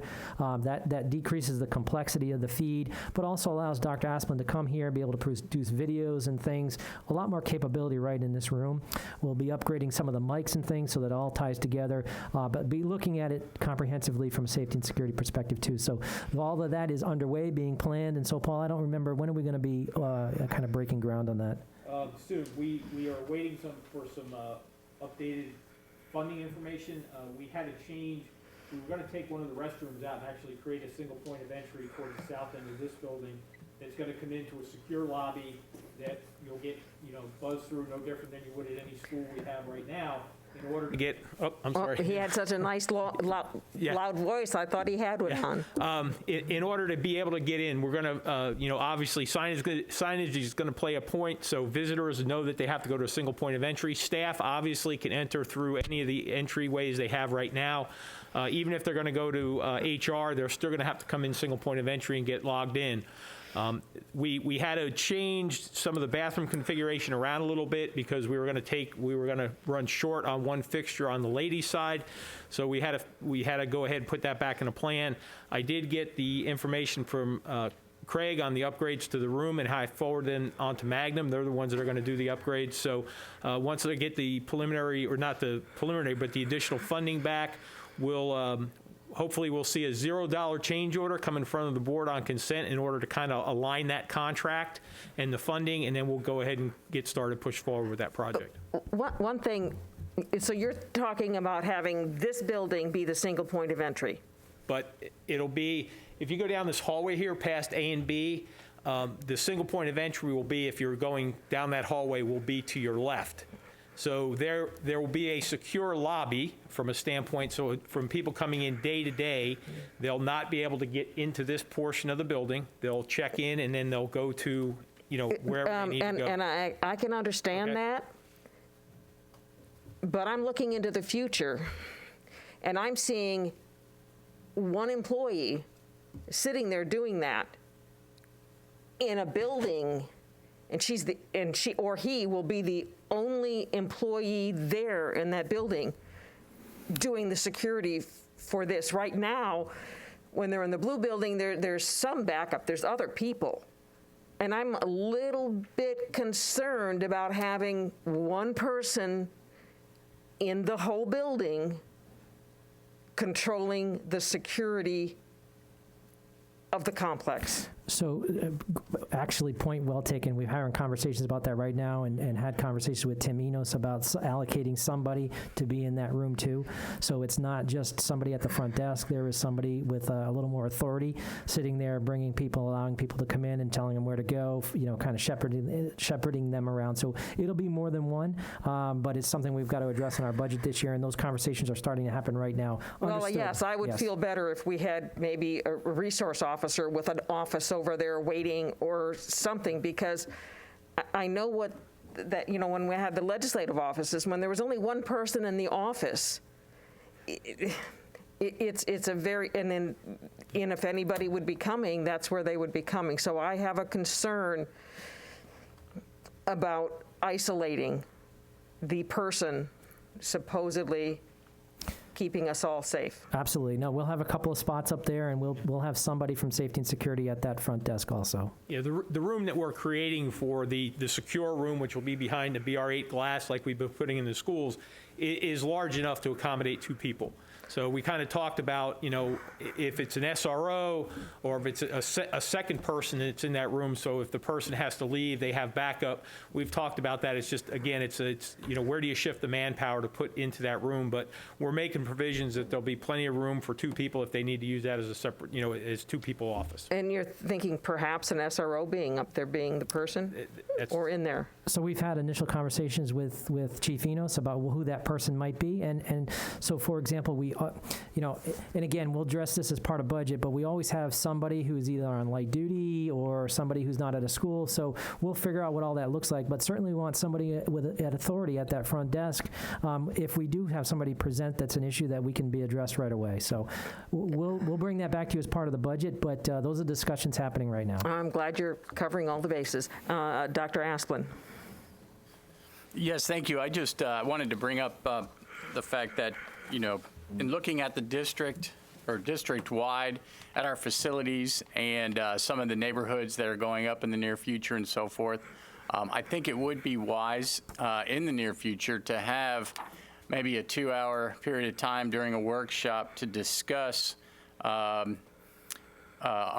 plan, 5-year plan, 10-year plan on new buildings. One thing I have noticed is there's quite a bit of capacity at a lot of our schools. And so to talk about a new school in the north or even in the central is, I'm not sure that we're great stewards of our money if we're doing that at this point in time without filling our schools first.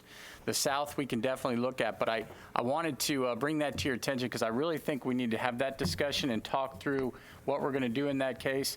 And also the possibility of, I know I'm talking with curriculum as well, as far as different programs that we might be able to offer since we are a choice county and parents can choose to take their kids wherever they wish.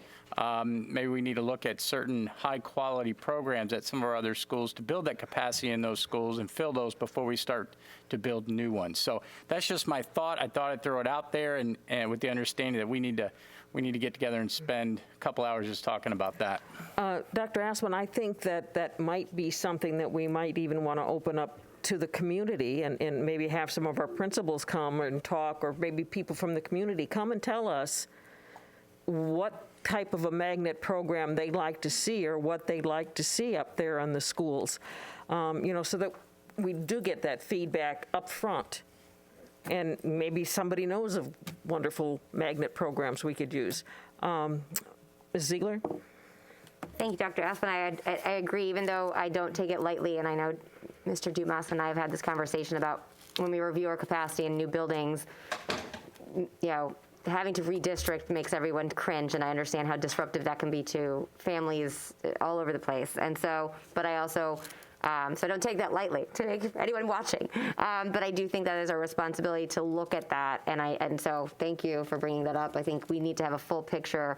And in addition to that, and similar to what happened at Venice Middle, for example, we realized that there was dramatic decline in enrollment, the competition with other choice options, but they sharpened their pencils and created different programs to try to entice people back. And some of it's a bit of communication and myth busting at the same time. So I think those are things that we also have to look at. So I'm with you on that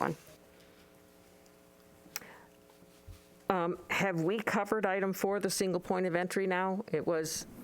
Yeah, so I just wanted to remind the board where we were on the single point of entry here.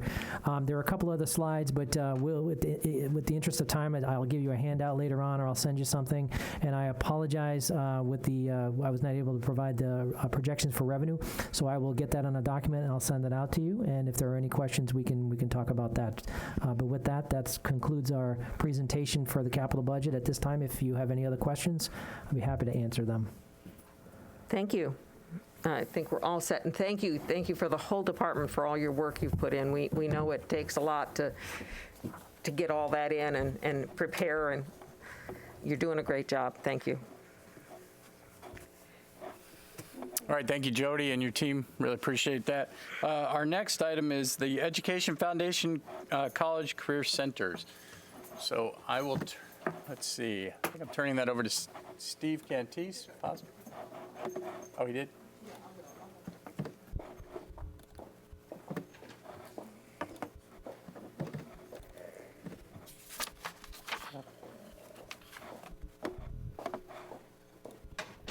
All right, College and Career Centers, Steve Cantis.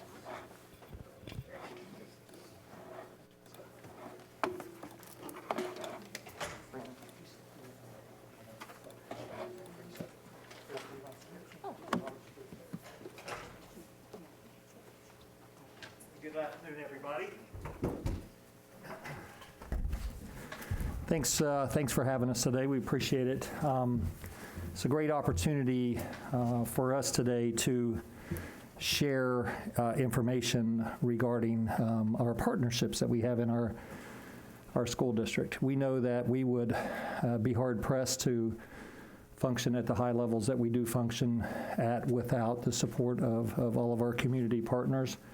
Obviously too vast to mention here, but we all know many of them. Today, we have the Education Foundation with us, and I believe each of you received this packet, yes? And in that packet, we'll be going through much of this information today. The good news is I'm only going to be here for 1 minute. I'm going to step away and bring Principal Johnson up. His title will be changing soon, but bring Principal Johnson up, and he'll be sharing some of the information with the Education Foundation. So if you look at the agenda for today, all of you have a copy of the PowerPoint. And Christian, are you going to pull the PowerPoint up? Okay.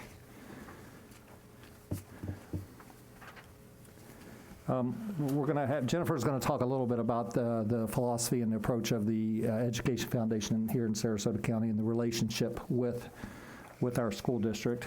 She's going to talk about this initiative that she and I talked about a few years ago when it kind of took formation, about an area of need and support that we have here in Sarasota County for our students that we wanted to enhance, and that's the College Career Life Readiness Initiative. And she'll walk us through that. Student Success Centers, very excited about these Student Success Centers. It's a major implementation in our high schools, and I think you'll be excited to hear about them, and hopefully you'll have an opportunity, each and every one of you, to visit at some point in time, and I'd be glad to take you on a tour, as would Jennifer, I'm sure. Northport High School's here to talk about the Student Success Center and the impact it'll have on their students, it is having. And then Thomas Williams, he's here from the Education Foundation. He is running the Planet Sarasota initiative, which is a major initiative that's gaining some traction here in Sarasota County. So Jennifer Vine is the CEO, President and CEO of the Education Foundation of Sarasota County. Thomas Williams, Planet Sarasota, and of course Brandon Johnson is the principal we all know at Northport High School. So I'm going to ask Brandon to come up, and I'm going to step away, and I'll be available for any questions you have for me. I don't think you're going to need me as much as you are going to need these three folks here. And we'll take it away. Prompter so I can prompt my own? Thank you so much. Okay. Hey, good afternoon, everybody. It's really a pleasure to be here, and we really appreciate the time you all have afforded us to learn more about the work that we're doing. I want to kind of walk through this PowerPoint pretty quickly. Certainly, we want to make this as interactive as possible, so please don't hesitate to stop me if you need to ask a question or if I need to provide some clarifying point. Certainly, I think you all know about us, and we certainly have had a rich history here for more than 30 years, but it all starts with, and it's grounded in the fact that we have a shared vision together. And significantly, what we want to be focusing our conversation on today is some of the work that we're doing, that we're investing very heavily in, and that's with college career life readiness. And so as you can see just in that shared vision, just there's so many parallels just in what your vision is and what our vision is, that it's really to ensure students are prepared for their life beyond high school. And so to that end, I think we really focus on our why. As an independent philanthropic organization, we have to really keep an ear to the community needs, as we also recognize what the needs are of our students. So we stay very student-centered and also very donor-centered in our work.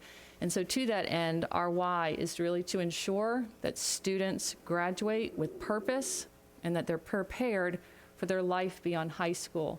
And we want to optimize that potential through our shared work together. And so a lot of that is, if we want to ensure that students have the critical thinking skills that they need to have to navigate this very uncertain world, I think you and I, we all know, and the community certainly is becoming much more aware that the jobs of tomorrow that have met us today require something beyond a high school diploma. And so I also want to stress that while a lot of our work has really focused right now on the high schools that we'll be talking about today, it began in the middle schools. Our intent is really to support the full continuum K through 12. So the more that we can create and instill a college and career going culture, it takes time to do that. And certainly we also stress in our work the life piece, because we want to make sure our kids are prepared for life, which a lot of that are some of the soft skills that sometimes don't get the attention that they probably need to have. So to that end, when we look at high-impact local education foundations, just for your own background knowledge, we are part of a membership organization called the Consortium of Florida Education Foundations. It's an optional organization to join. However, there's in the 67 counties we have across the state of Florida, there's nearly 65 of those foundations working in partnership through the consortium. What people will say is if you've met one local education foundation, you have met one local education foundation, because we have a lot of autonomy to focus on our local needs, which is what we do. I currently serve as the vice chair of the Consortium of Florida Education Foundations, and I'll be moving into the chair role July 1 for a 2-year stint. So when you look at the impact of local education foundations, we really have focused on 3 critical areas for us, and that is championing, convening, and serving as a catalyst. And so kind of some examples of that. I hope all of you took the time to watch and participate in the Ignite Education Teacher of the Year Awards. We stay very strongly supported or supporting of the teachers in our community. We recognize and want to advocate on their behalf and do all that we can to ensure they have the resources that they need. And so with that, not only do we champion them through the Teacher of the Year program, but we also provide classroom grants, school-wide grants to them so that they can get the resources that they need. And we've been doing that. That was probably our staple item that we've been doing for 30 plus years. When you look at the convening role, that's where we have Planet Sarasota is probably our most demonstrable example that we have that speaks to the work of convening. Thomas will speak more deeply about that, but just know at the outset that Planet Sarasota is designed as a cross-sector collaboration for the community in support of the students to ensure that we have all of our students graduate and then move on again to a productive life that prosperity can bring. And then when you look at the catalyst role, probably a couple of the most tangible examples of that. One is the Launchpad for You sitting on the left side of the screen. That's a community resource center that we opened both also as an innovation lab. That opened in July in the Rosemary District, again, fully supported by our philanthropic efforts. And that was accelerated because of COVID. As we've had the student success centers opened in the 3 different high schools that we'll be talking about, we also did not know kind of if the schools would open, if the students would have access. And a big thrust of our work is ensuring that the students and families have the access and the support that they need when they need it. So we try to also not only be available to them at the schools, but also be available where they live.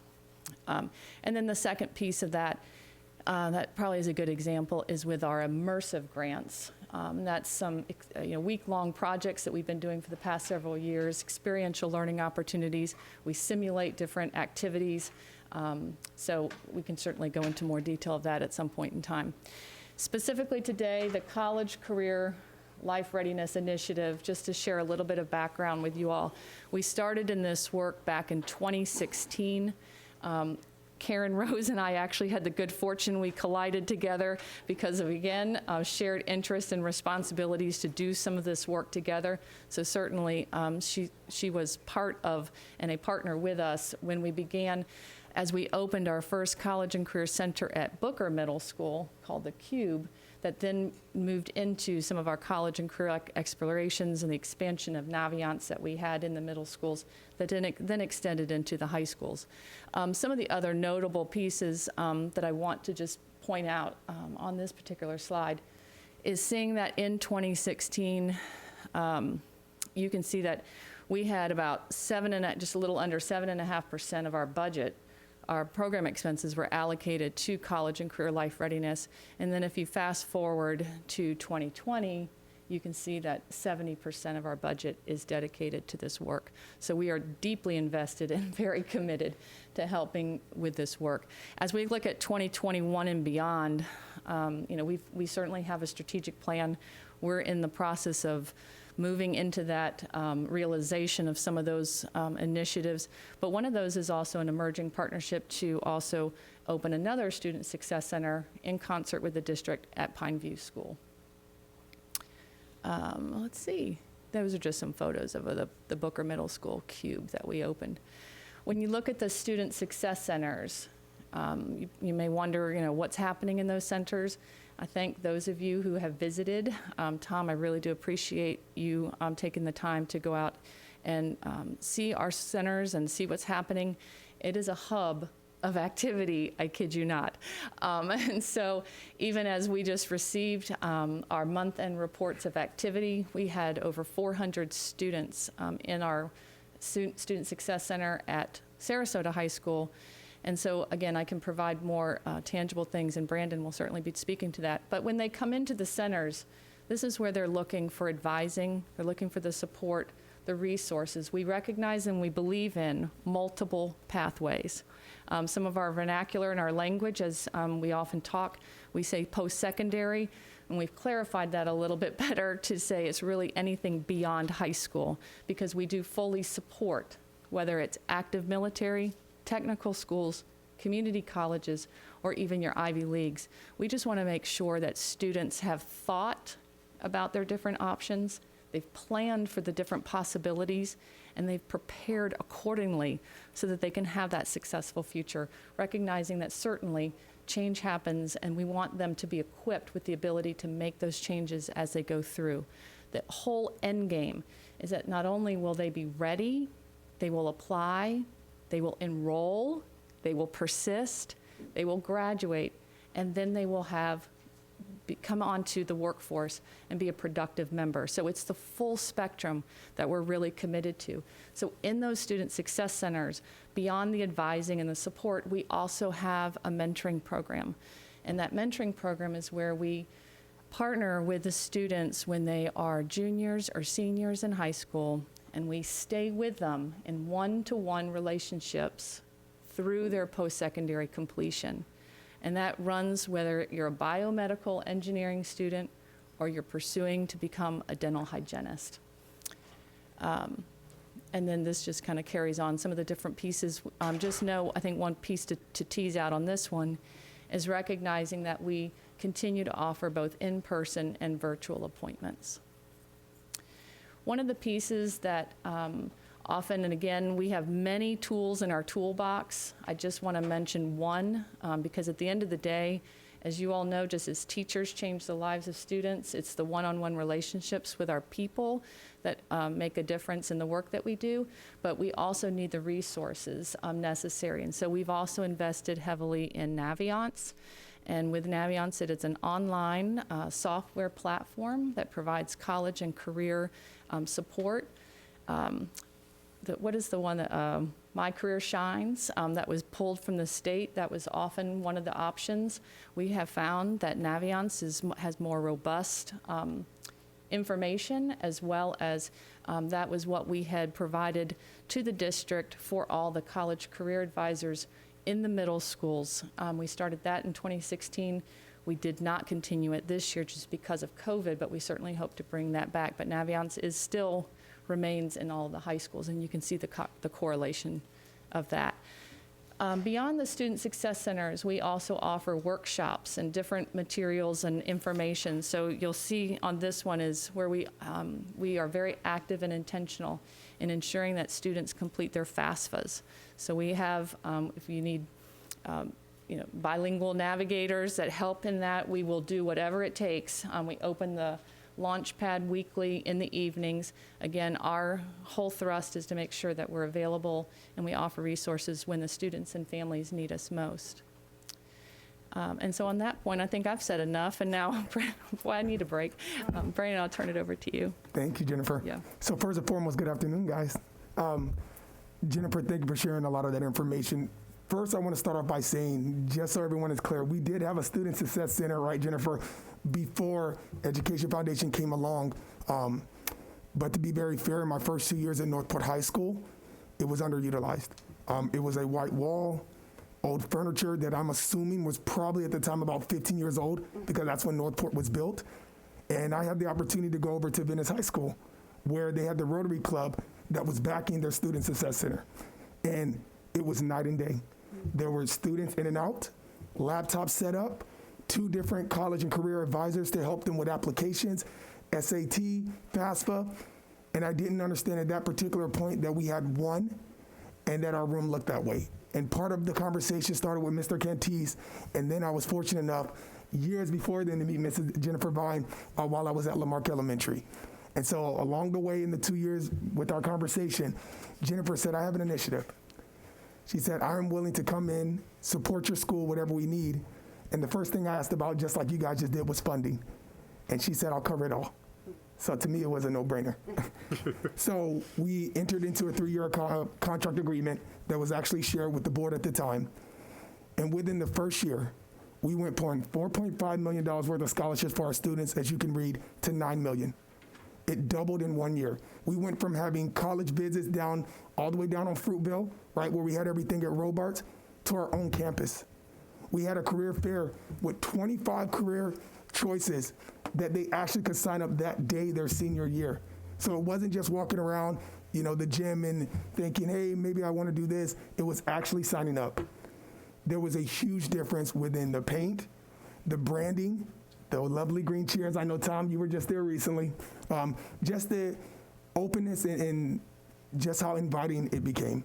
And our students will tell you it is night and day. If you ever come to Northport, it is right across from the cafeteria. And my first 2 years, I would ask students, where's the College Center?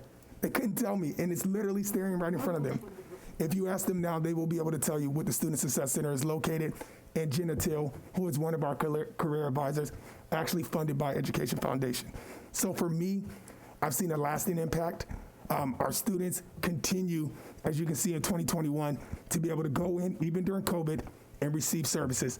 And I know Thomas has played a vital role with FAFSA and even setting up a night on our campus. So the things that we were doing pre-COVID, we are still doing.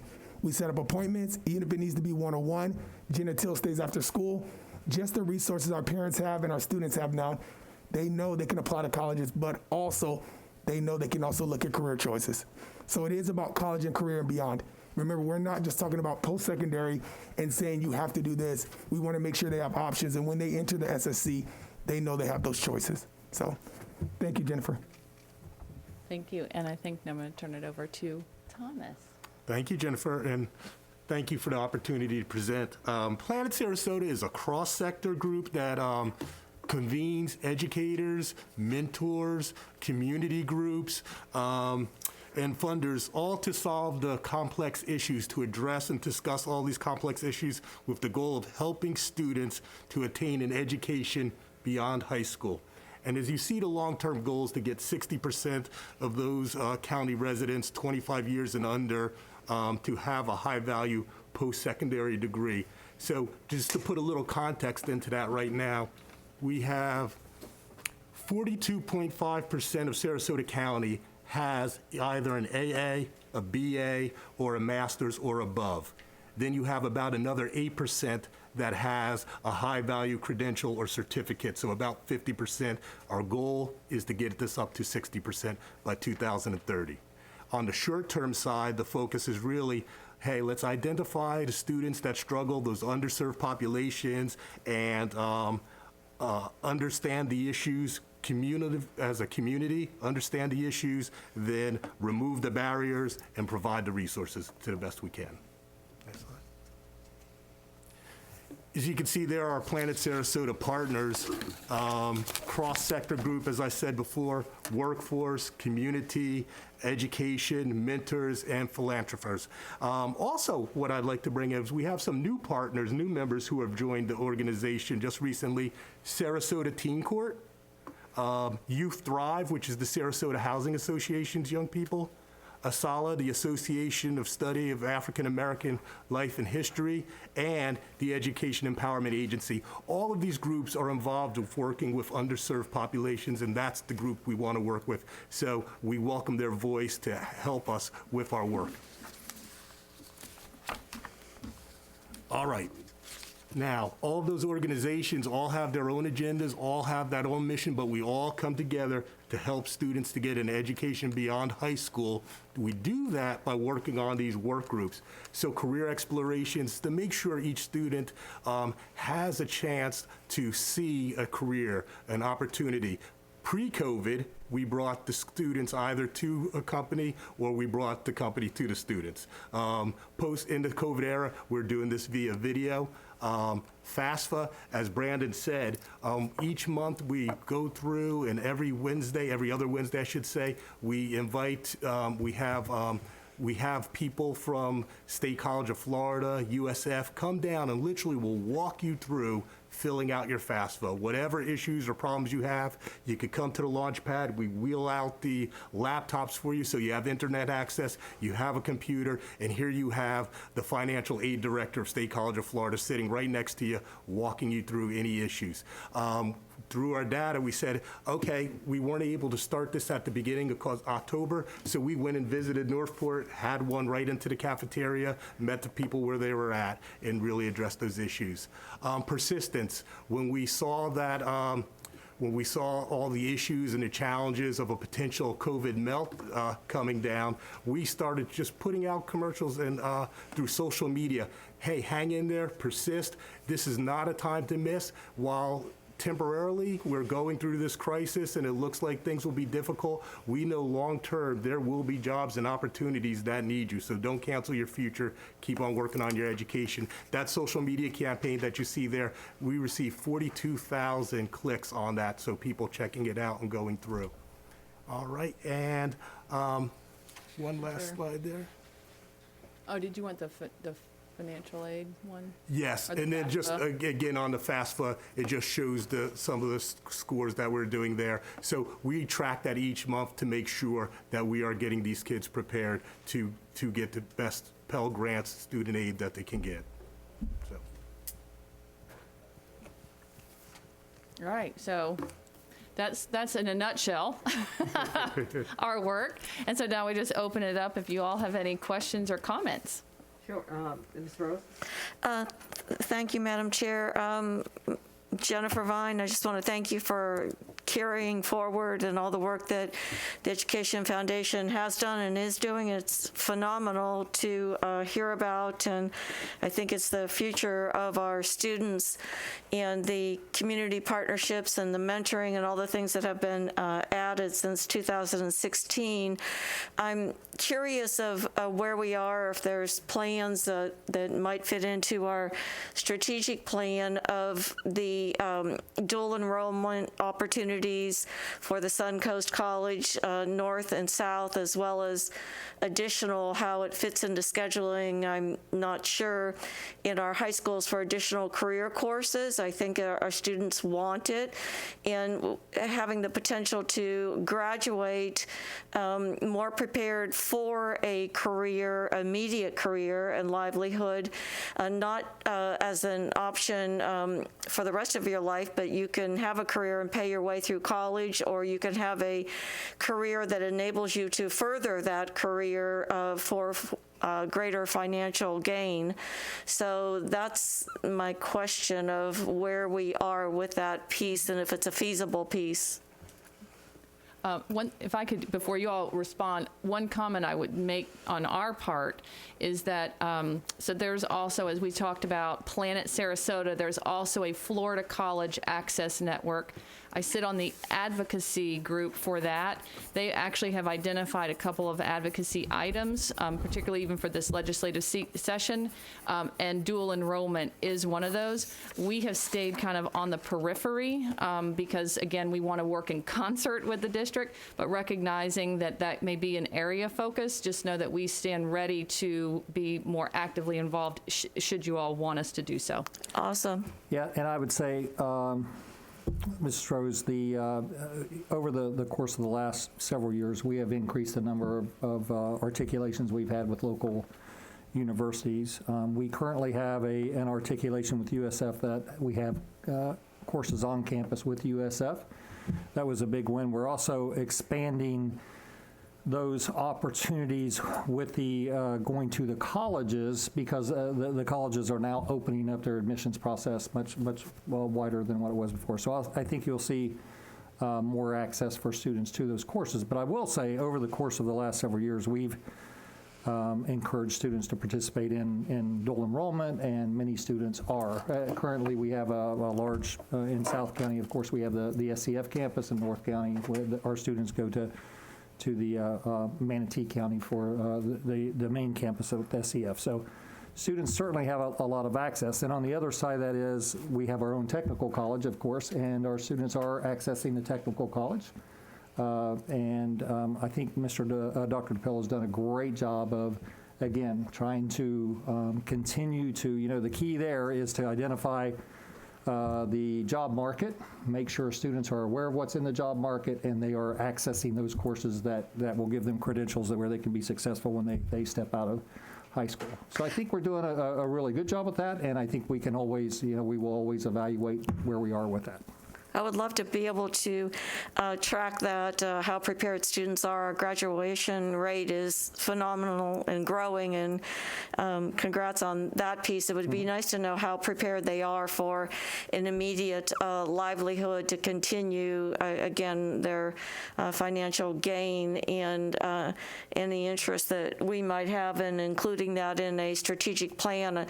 I'd be interested in the opportunities for particularly dual enrollment to our Suncoast College and those very basic level careers, not to be the end all, but be the launch for further career opportunities and or college in lieu of grants, aid, and college debt. Yeah. I would agree, and you're referencing the technical college as a as a kind of a launching pad for success in the local community as we kind of feed the local workforce, as well as setting up a career for long term. So, yes. Yeah, I think that's a great idea. So as we work on the strategic plan, I think that's a great place for us to put a focus. Yeah. Thank you. Bridget? Yeah, I will echo Mrs. Rose's point, so well taken, and look forward to the strategic plan continuing to develop. But I also wanted to say congratulations to Brandon. So I'm very excited about your incoming role. But thank you for this presentation. Thank you for the work that you guys have done. I think the point of the fact that this was such a disruptive year, and it's easy to just focus on that, but there will be, life goes on, truly, and we need to, so I applaud you guys for the work that you did to keep that focus. And honestly, it was probably something that was very inspirational and helpful for them to get through as well, so they had something other than some of the negative things to focus on. So thank you so much, I appreciate it. Absolutely. Well, of course, I'm a big advocate on career and technical education. And I know that this program is great for juniors and seniors who are going through their process of going to college, and I compliment you on that. I think this is great. Because a lot of kids, I have a freshman now in college, a grandson who's a freshman now in college, and I know as they go away that, things aren't always solidified and things change, and this has been a crazy year. But my concern is with those freshmen and sophomores that we're not reaching. And I know there's a lot of talk about this, Steve. And, if you don't take the right courses your freshman and sophomore year, you can't go to the technical college and get a accelerated career in a year or whatever. So I think we've got to really approach this as one of our things that we need to be doing. And I know there are some teachers and so forth that are very concerned about their general population, as we might call them, students who just don't kind of have a place. They're not in IB, they're not in ACE, they're not in many clubs or special activities, and we've got to get those kids and help them to realize that, we can direct them in a way of finding that career or that technical education that will make them happy. And as Karen says, gosh, I was one of those people that graduated with a college prep degree in high school and a business course. And it was only because my mother said, gee, you don't take study halls, you don't take 2 PEs, you take other courses that will enable you to get a job. And I got a job and worked my way through, sort of part of my way I bought my clothes and other special things, but I worked my way through college for a minimal amount of money. You all would laugh if I told you how much, but it was in the Civil War. What do you expect? So I would just say that, that's the thing for me is I think we need to expand what we're doing. I don't know if it's something that the Education Foundation can do with us, but I do think we've got to really look at these babies coming out of middle school and going into high school and make sure that we're offering them the opportunities and the interest and the sparkle so that they feel, hey, when I get to, I'm going to go meet with Planet, or I'm going to go and be a part of something bigger to go to college. Or, no, I'm not. I'm just going to have there are plenty of people in this town that would love interns in construction, in hospitality when it comes back, in medical, but these kids don't have the personalities to shake hands when we shake hands again, and look somebody in the eye, and they don't. We've got to work with them on social skills, soft skills, and the desire to do so. If I could just respond, we would be happy to engage with you all in that work, because again, it's very, we're deeply committed to it. While we have not mastered the universe, by no means, because this is something that really, you have to look at very tactical ways in which to approach this. We have to recognize the harsh reality that the counselor-student ratio right now in the state of Florida is 1 to every 475, which makes it very improbable for any student to be known, understood, and be allowed to give them the guidance they need. So we've got to recognize that piece. And then as you put in the intervention steps to help mitigate that, I think we were starting to see some of the success with Naviance as it was implemented in the middle school with the curriculum, because they were giving dedicated instructional time to expose, explore, and understand not only themselves through strengths inventories, but what the different career opportunities. That then transitions into high school so that it then parlays into your course scheduling and opportunities. So there are ways in which that can be structured. So I just put that out there. I think we were starting to see some inroads, but by no means have we mastered it all, and we would love to work with you all further in that. And I think that shows, too, some of the comments that she brought up, why it's probably a good thing that we've put Mr. Cantees in charge of middle schools and high schools, because we know that when you get to high school, when you've got some of those courses under your belt that they can get in middle school, and when they get these, because I know we're going down into the middle schools talking about career opportunities, it works. It blends together, and I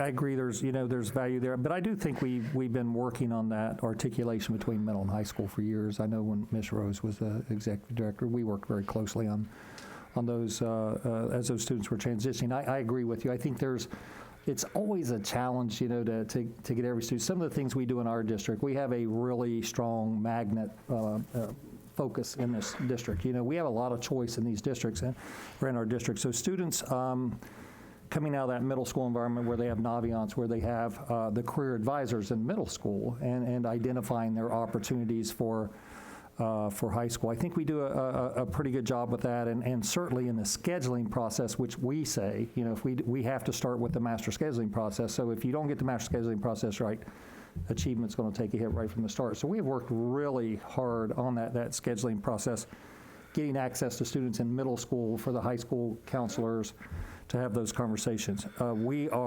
definitely, I think you brought up an important point, 470 to 1 ratios for guidance counselors. That's a challenge. And ours are going to be a little bit lower than that, but there's still, there's a lot of students per counselor. But I think we through the referendum and others, we've been able to bring those numbers down. They're still, until you get them down around a couple hundred to 1, you're probably not going to hit the mark. But I think, point well taken. It's an area that we will continue to focus on, and it'll be interesting to see as the conversations continue, where we can put our resources to support that kind of initiative. And again, I think it helps those students who have parents who graduated from college and knows how important it is, but not quite sure how to navigate through the schools, but also those kids whose parents never went to college and don't know where to start. So I think that's great. Maybe the business community can help us as well, because a lot of people would like to invest in a student. Agreed. Tom? Well, you all tapped into what I was going to say. So, yes, we have 92% graduation rates. But what I love about having been at these centers is the enthusiasm that your staff has. It's contagious. And that's why those centers are busy, because the kids feel it too. And the teachers are starting to pick up on it, and it's getting there. I've had the experience of asking questions like, well, are you planning on getting to the high school, the freshman and the sophomore? And yes. And so you hear it when you're in there, and it's palpable. And to Mrs. Brown's point, when you're talking about the two working parents, and if they didn't have the experience of career planning themselves, they have no idea of where to start. And one of the questions I asked was, well, who did this before? Guidance counselor. Well, how many things are on their plate, 470 to 1, plus whatever else they're doing in the course of a day? So what I really, really love is the community partnership with the Education Foundation, that our community is involved in this, and it's a track that runs parallel to all of the good work that gets us to 92%. But then what? How do we get to the next step? And what I really, really am excited about that is that you have just scratched the surface. It's obvious when you get to these centers that there is so much to be done and and so I just want to thank you for all of this good work. Amazing. And thank you for visiting them too, Tom. Dr. Asplin? Yes, thank you, Madam Chair. And I want to say thank you as well to the Ed Foundation. And Jennifer, I really appreciate the time that we spend together and the things that you guys are doing to help our students. And I can echo what you're saying. I remember as a high school principal, you guys know what I'm talking about, and having that 450, 470 to 1 counselor ratio, and you look at one of your counselors and say, okay, you are the senior counselor, you need to make sure that all of our seniors have a plan when they leave. And it's almost impossible. You just can't do all that. So, that all the effort that you all have put forth to help our counselors in our schools is tremendous. I really do appreciate that. And Tom, as you were saying, a lot of the people, a lot of folks in the community might not know what the next step is or where to even go with the next step. And I know as an educator, having 2 kids myself and trying to work through the FAFSA, trying to help them figure that out, was extremely difficult, and I'm an educator. And so for, any other person trying to figure all that out and work through that, and the fact that you guys help families with that, that's tremendous, and really do appreciate that. I know the community appreciates it as well. And also, by the way, thank you for all your help with the Teacher of the Year. It was a fantastic program, so thank you. The Education Foundation is funded, one of the funding is through the Educate Florida license plate. You can, for $25 a year, get a license plate supporting the Education Foundation, but they also take direct contributions. Are any of your contributions matched on the state level? They all are matched on the state level, and I love that you're promoting us, so thank you. Well, I am promoting that. So if you want to help, and let me tell you, it's something you've written in your little brochure that you put out. Despite the vast differences in the figures of what the state pays and what we pay and what you contribute, the reality is that when the ticket items such as salary and transportation are paid for, the local school districts find they have very little left to spend on anything extra. Teachers dig into their own pockets to pay for both basic classroom needs and the over-the-above opportunities for their students. School districts may shelve innovative ideas while they focus resources on mandated areas and make those tough decisions when the budget falls short. And that's why I'm promoting that, because you help us. Of course, the referendum helps us, but you help us in so many ways meeting those districts' differences that we have in those classroom grants.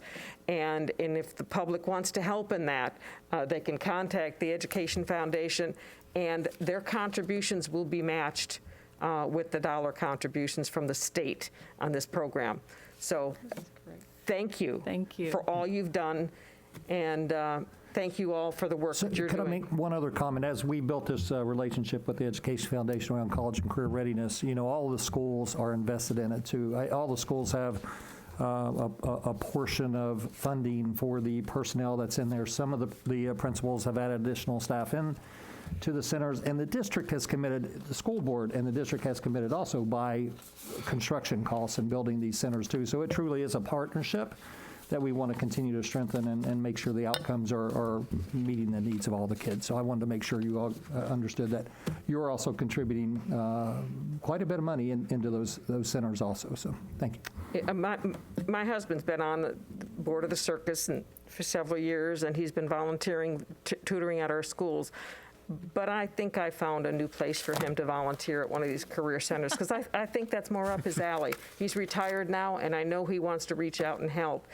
And this is a way he could do it. So I'm going to have him check out these career centers as soon as he can get in there. But I know right now he's working online, with Zoom with a student. And I would imagine some of your mentors are still working with those students. And, I think it's a great program, and more of us need to step up.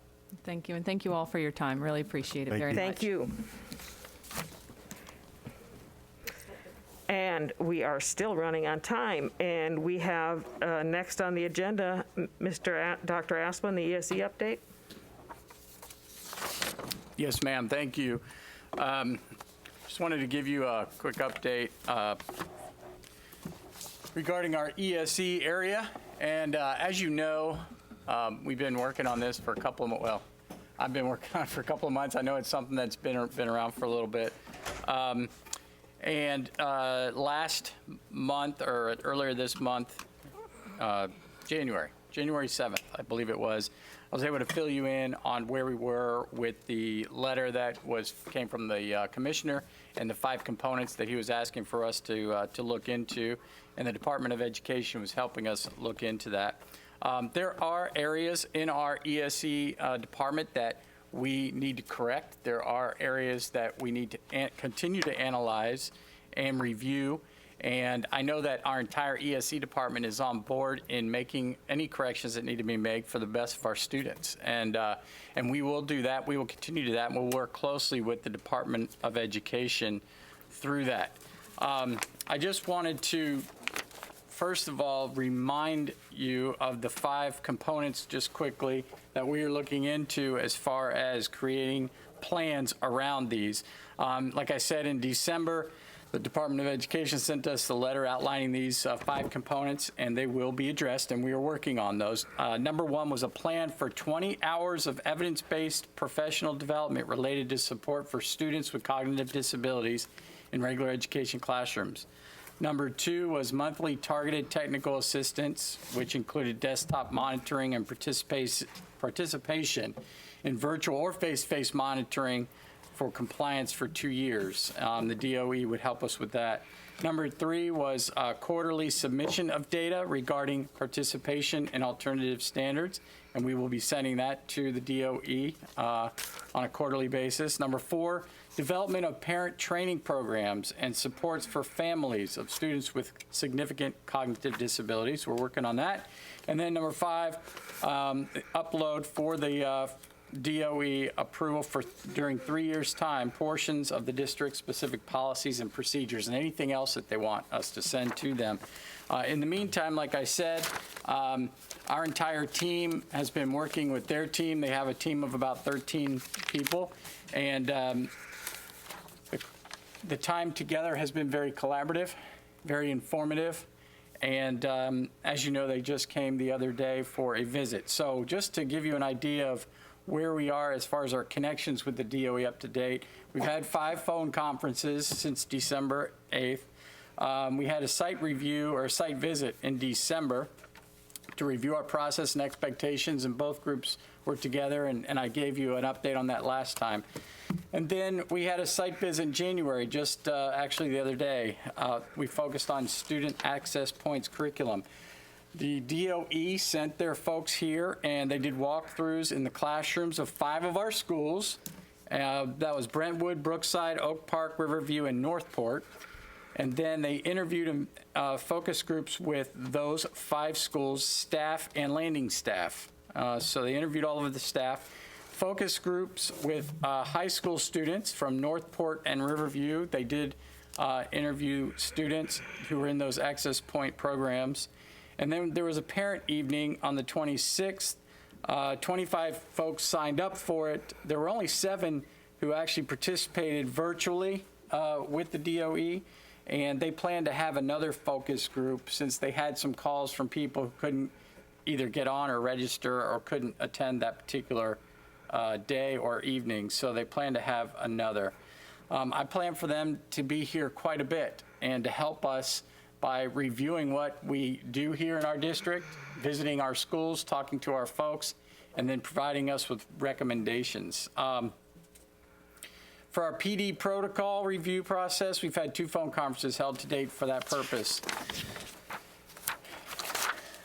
Oh, I need the, what's called the PowerPoint. I'm just going through my PowerPoint. We're all following along, but I think yes, the community needs to see that. Thank you.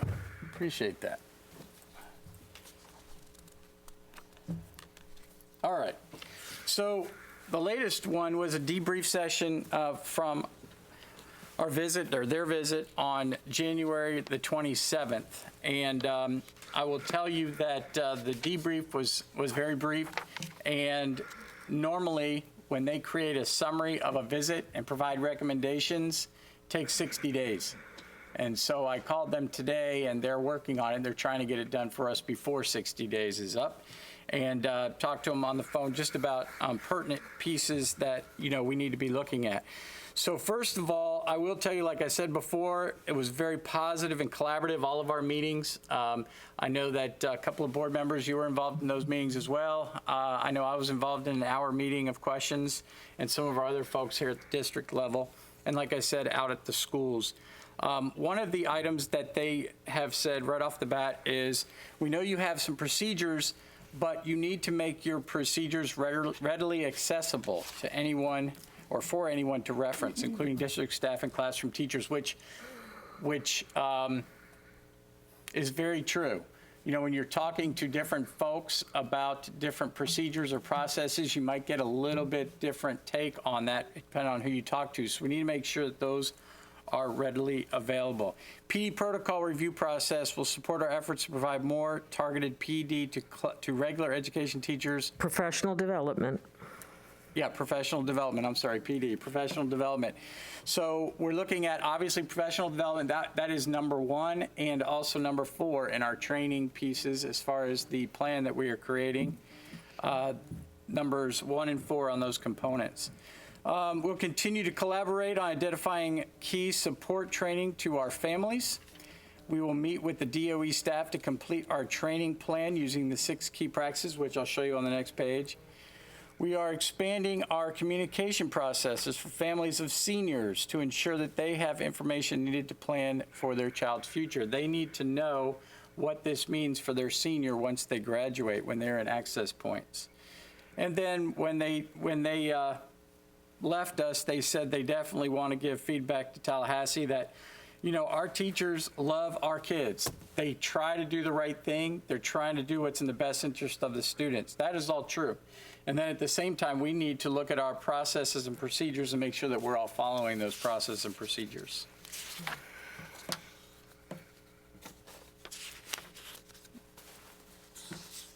These 6 key practices are what we use with training, and we need to use these when we are training.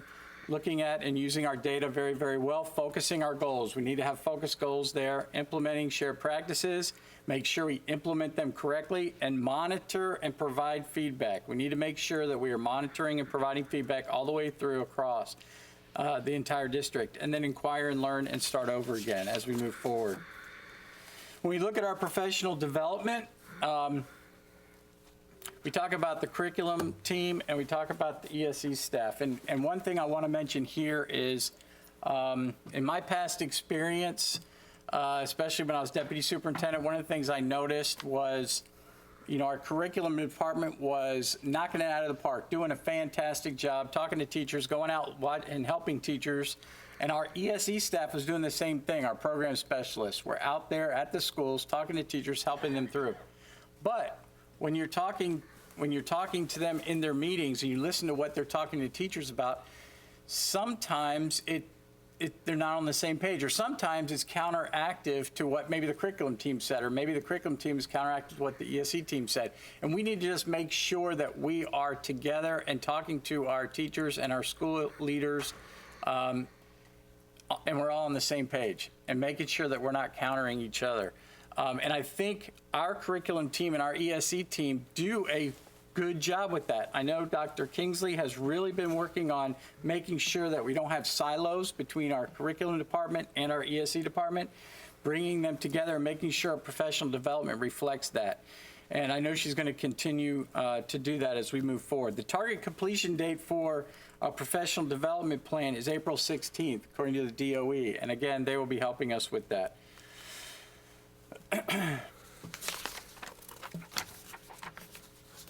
The current PD that's taking place, right now we have quite a bit of PD that's taking place. We aren't going to wait on this. We're going to start to move this forward. But looking at our school psychologists and our social workers, what PD might be needed there, rules and process of identification of students needing alternative curriculum. That is huge. That is huge. And here's why, to me, that is huge. When you look at the criteria in which we need to place students or not into our access points curriculum, it is somewhat vague. It is. When you look at, and I know you've heard it before, when you look at the IQ and it's supposedly a threshold to where a certain IQ, if you have that, you should not be in access points versus be in access points. The criteria shows that that is just one piece. And there are many other pieces associated with that as far as when a student should be or should not be in access points. I've had this discussion with the DOE as well. And I want you to know they're working on this as well from their point of view. And they know that they need to do some things with the criteria that they send out to districts to help the entire state. And I'm not saying this to say that Sarasota is doing everything right and that sort of thing. What I'm saying is that this process is helping us fix our gaps, fix our procedures, but it's also helping the DOE look at their criteria as well to make it as clear as possible for districts in the state. So I think it's going to help many districts as well. So we're looking at that very closely and making sure that our IEP teams understand how to identify students and place them correctly, and make sure that we're doing that the same way across the board. Our ESE liaisons, that transition process from general curriculum to access curriculum and so forth, the ESE liaisons at each school and each IEP team, very, very important, especially when we have transitions. When we move students from elementary school to middle school or middle school to high school, and a student is in the access points curriculum in elementary school, and the liaison from elementary and the liaison from middle school get together for this transition of information about a student, we can't just say, okay, well, the student was access points in elementary, we're just going to just continue and put them in access points in middle school and move on and not look at that. We need to make sure we're providing the support, but we also need to reevaluate and make sure that the student should still be in access points, especially also when you receive a student from another school district. We have to reevaluate those students, because how do we know the other school district did it correctly? How do we know the student is in the right place? So I know I'm getting a little bit too deep here, but I'm just letting you know what we're looking at, what we're trying to move forward with and do the right thing and follow the criteria properly and the law properly. Another one, principals and assistant principals, rules and regulations when transitioning students from general curriculum to modified curriculum. The assistant principals and the principals need the training to understand when a student has a cognitive disability and not before they go into access points or be taken out of access points. The principals and assistant principals have to have a very good understanding of that, because the IEP team at their school is meeting, they're talking, and they're placing, but the administration at the school also needs to understand not only the placement, but also what supports, and make sure that those supports are being given to that student on a daily basis. Parents, what are access points and how is instruction delivered? We need to make sure that our parents completely understand what their students, what program their students are in or not in, and why. our teachers training on the administration of FSAA, which is the Florida Standards Alternative Assessment Test, following state guidelines. Teachers need to understand that as well. And then parent university. You know, we have parent universities across our district. It's a great thing. Our parents, it's professional development, basically, and training for our parents in many, many areas. But we need to make sure that we have the access points professional development involved in that parent university to help our parents so that they understand when students go through the process and they graduate, what opportunities or not their students are going to have, because parents approve whether their child goes in access points or not. And we have an IEP team, and IEP team makes that decision, but parents approve whether their student goes in or not. And if they don't, and it is still felt strongly that that student would need that support, I know there are other things like due process that we follow and so on and so forth, but the parents really need to understand this. So when I read all this or talk about all this with everybody here, what I'm trying to say is we understand what we need to do. We also understand that we have gaps. We know that we need to fill those gaps. We know that we have work to do. We are doing that. We're working with the DOE on this. But I want you to know that we are trying to do the best we can every single day as we work with our students. And I know that this team in our school district is amazing. When I talk to them, I know they're trying to do the right thing.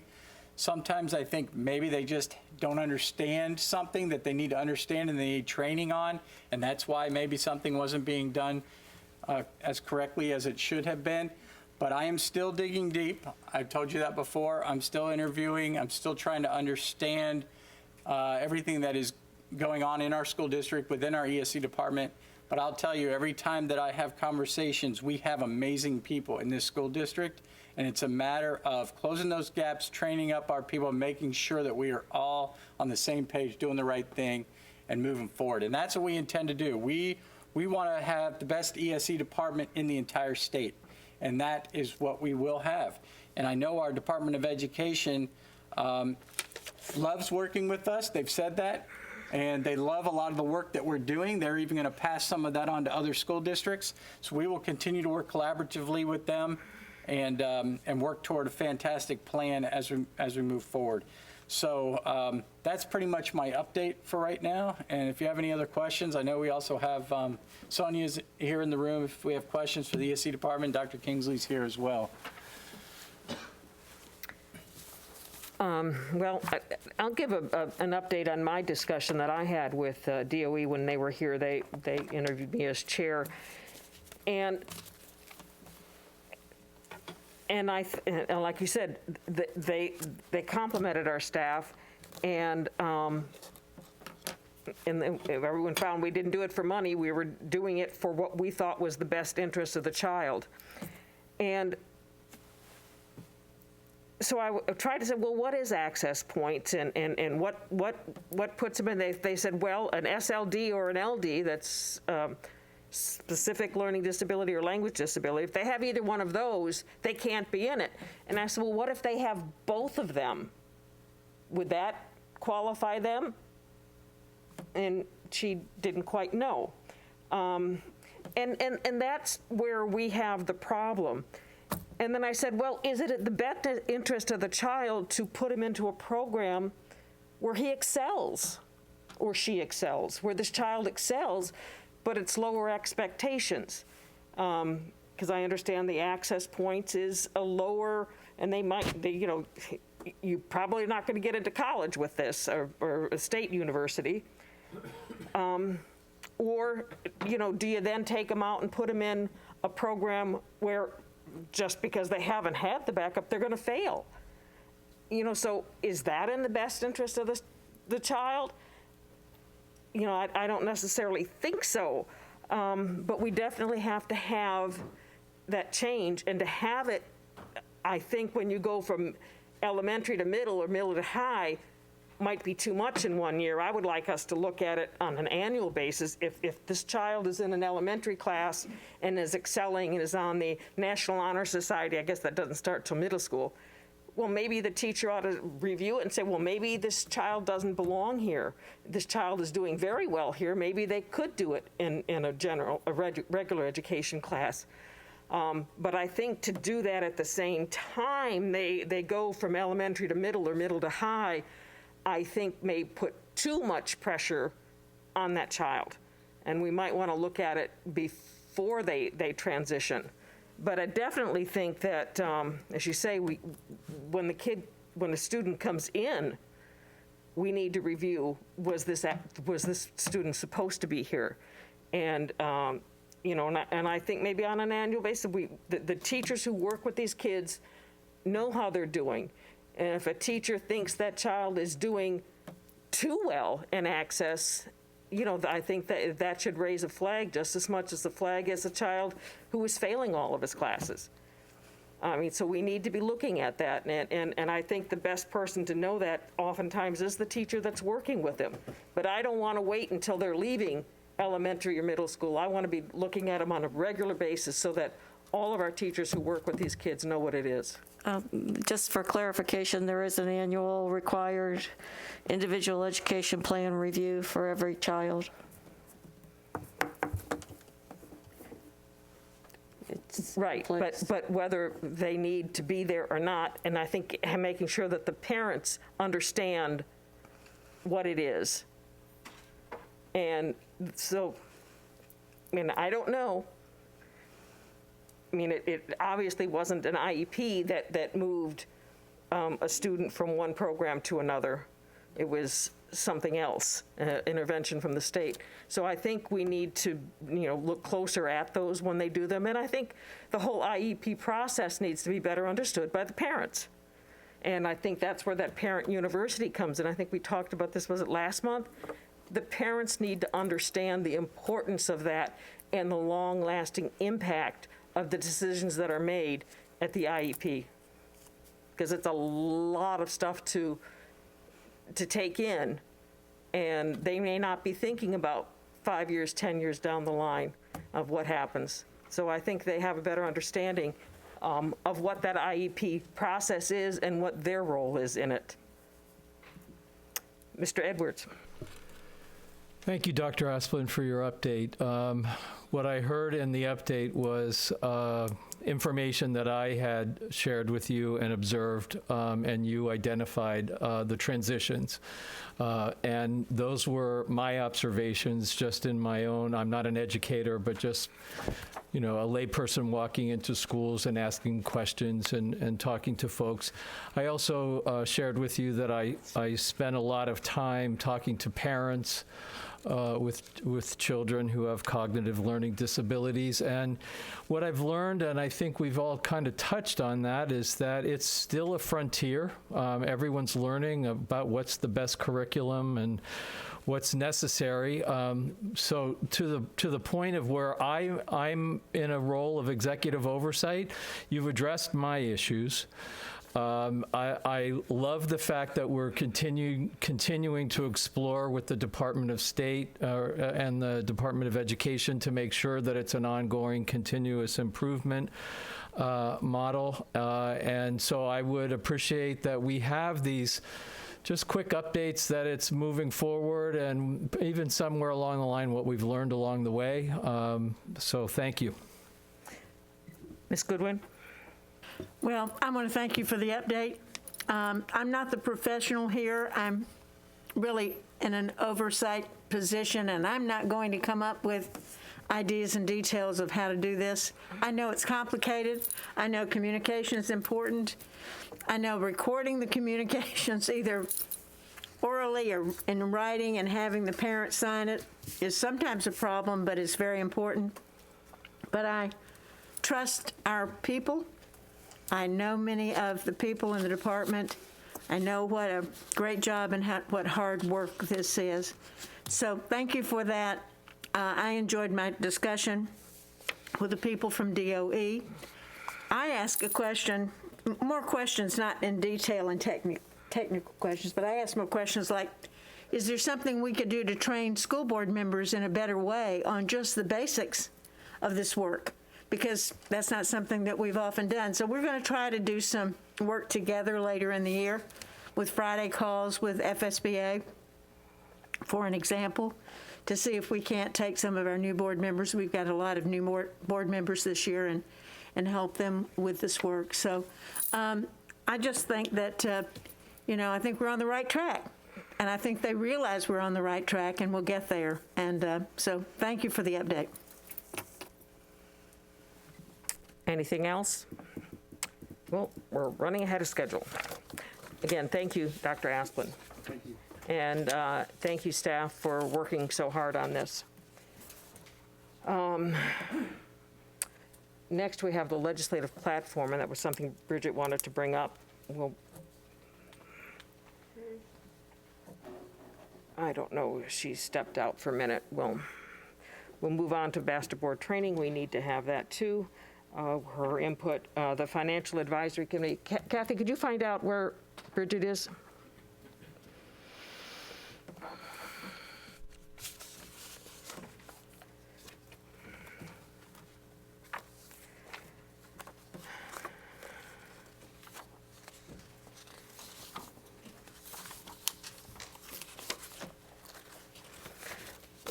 The Financial Board Advisory Committee is down 4 members.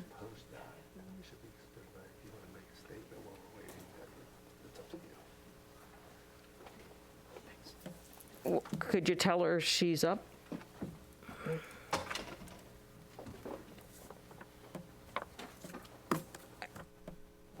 The Financial Advisory Committee is a committee that has been put together that oversees the spending of the referendum dollars, and they also advise us on other budget issues.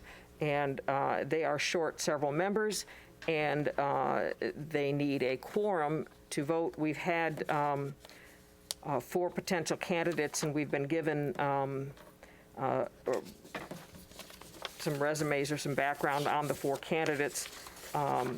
There is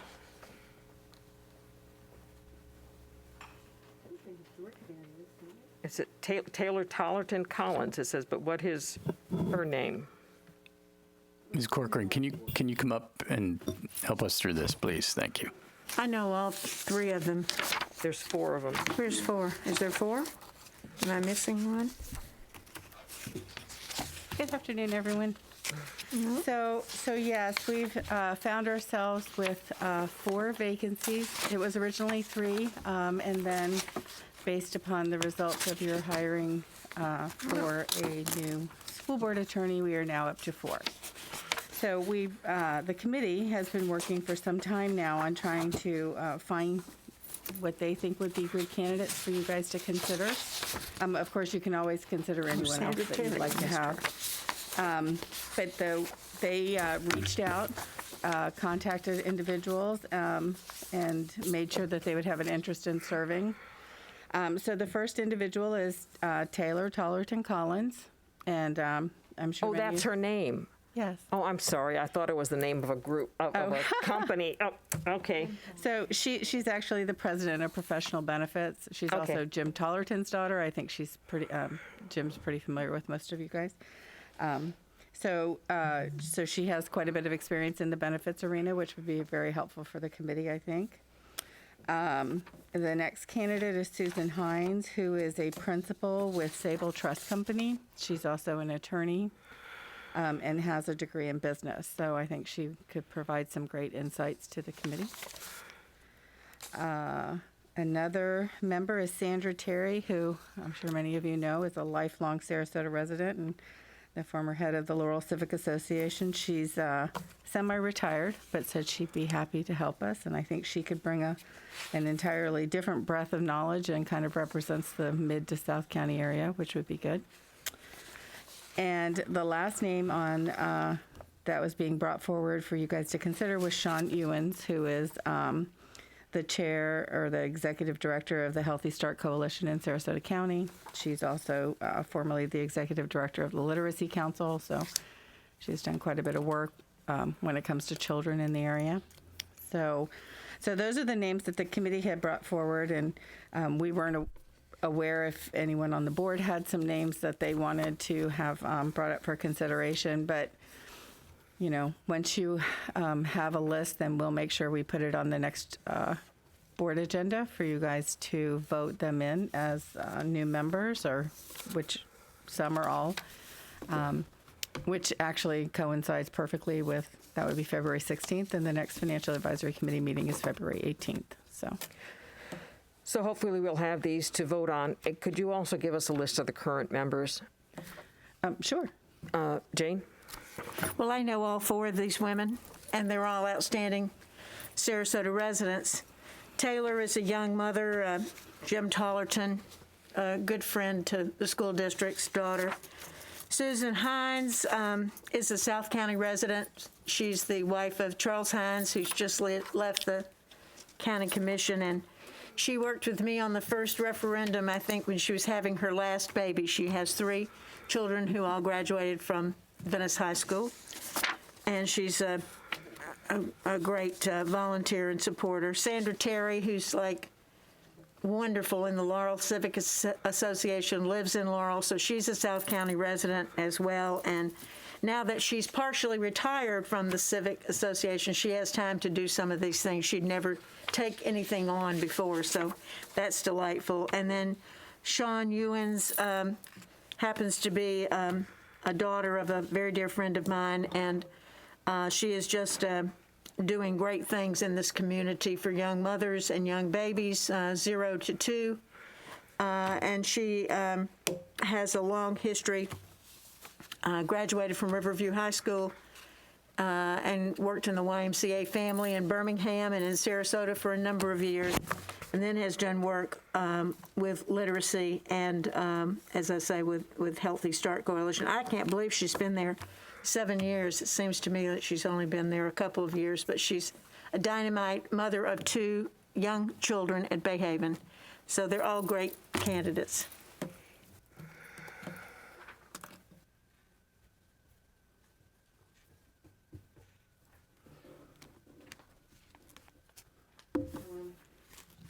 We'll start the discussion on the legislative platform that Bridget wanted to.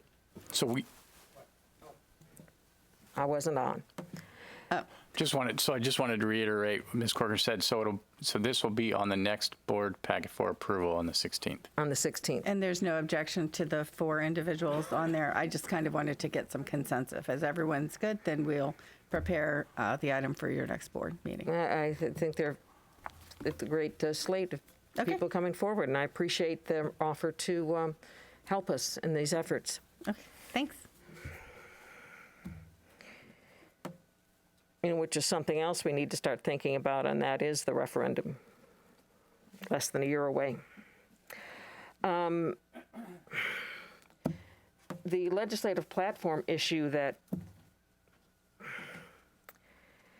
Talk about it anyway. I know what she wants to do. Well, I know what she wants to do. We have an issue. Let's take a 2-minute recess.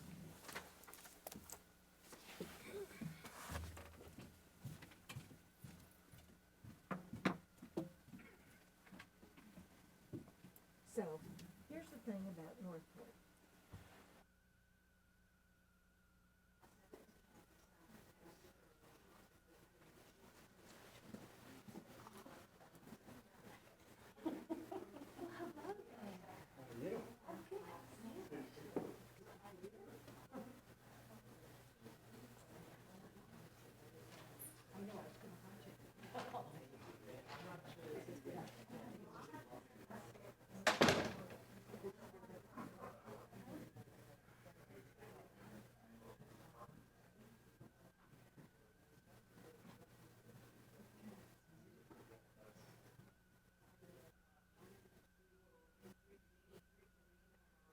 Workshop, and we're on item 8, the master board training.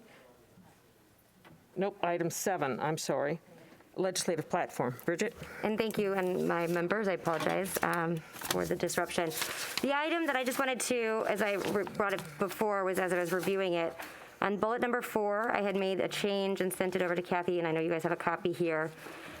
Just striking the last phrase, unless the results would improve a school's letter grade. in my mind, I know that COVID's been very difficult. I know it's been a challenging year. But I do think we set our standards high, and so I just don't think that language is necessary in there at all. If I could give some input on that, I'm on the FSBA Legislative Advocacy Committee, and some of them also said, well, why would we want to, because somebody actually added that, because they said, well, we have a D or an F school, and we think we're turning it around. We want to be able to get out of that category. And so that's why they asked us to put that language in there on the state FSBA, and that's, I think, why we put it here too. But I believe it is, well, it is on the FSBA, is it not? No, it isn't that I remember, but. All right, well, that was when they were talking about But we don't have any F schools here. I was just going to. I think it's fine with me. Okay. I mean, simple tweak, and like I said, I think I had heard that it may have been something at the state level, and certainly heard the exact example that you just gave. But for Sarasota County, that seems to be not something, fortunately, we are faced with, and I just think it puts us in a better posture and is consistent with what our expectations are. So if we could just strike that, that was the only recommendation. Okay, so this one strikes through everything. That's not what we wanted to do. No, just that. We just want to strike through the unless the results would improve the school's letter grade. For clarification, Mr. Hardy, since do we have to, can we just replace the one that's out there, or do we have to make the motion to strike that at the meeting? Sorry, I don't recall. Has the board formally adopted your plan, your policy? No, we have not adopted it yet. Okay, so then before you adopt it, you will want to adopt it with the appropriate language, with the part in yellow stricken, and then you can just adopt it as written. So Kathy, what we need to do is correct the legislative platform that's in there. Just take that language out, and when we will be voting on it on today's agenda at the meeting, is it on today's agenda or is it on the 16th? It's on today's agenda. Okay, there will be a period after or school letter grade calculations, and that other language won't be there. And you will check to make sure that that's what we adopt. Will do. Okay. The next item is the master board training. We didn't get a chance to discuss it at our retreat, but master board training is something, well, Dr. Brennan? Yeah, master board training is 22 hours of training. It's over a 2-year period of time. I think it is something that would be very valuable for our board to go through, and I believe we get certified too in that as we go through. Ms. Goodwin, you probably could speak to it better than I as far as what's involved with it, but I think it is something that our board should be involved in. Well, I would just say that, the cohesiveness that we're hopeful for of our board, it might be helpful to that because it talks about best practices of boardsmanship, and boardsmanship is what it's all about. So I think master board training would be a good thing for us to go through, and I would be in support of that. Karen? May I ask the cost of, is there a cost to that? I don't know. $4,500 is the total cost. $4,500 for 22 hours? So what? Yeah, and that includes travel. And what was the cost of the retreat? Was there a cost to that? Well, we had that at our location. So it was zero? No. Right. No. Zero cost? No. Well, there was some meals provided. I don't know if we paid for that. I'm talking about for FS, for Florida School Board Association to do the training. Was there a cost? Yeah, I have to go back and look and see what that is. But the trainer, we have to pay for the trainer to. That was my question. Well, the thing about master board training is that everyone has to participate. You can't have 4 members go or 3 members go. All 6 members, it's not just the board, it's the board team along with the superintendent. But in addition to, I think, building team leadership skills, it also educates us on some of the things to dealing with school boards. And we get to choose to some extent which of those modules we would like to see. Like there would be one on budgeting or labor, or there's several different modules that we can choose from. But it's, Shirley, it's also something that you can take in small bites. You know, we all don't want to take long days, or, you know, I know people that are trying to work and do other things.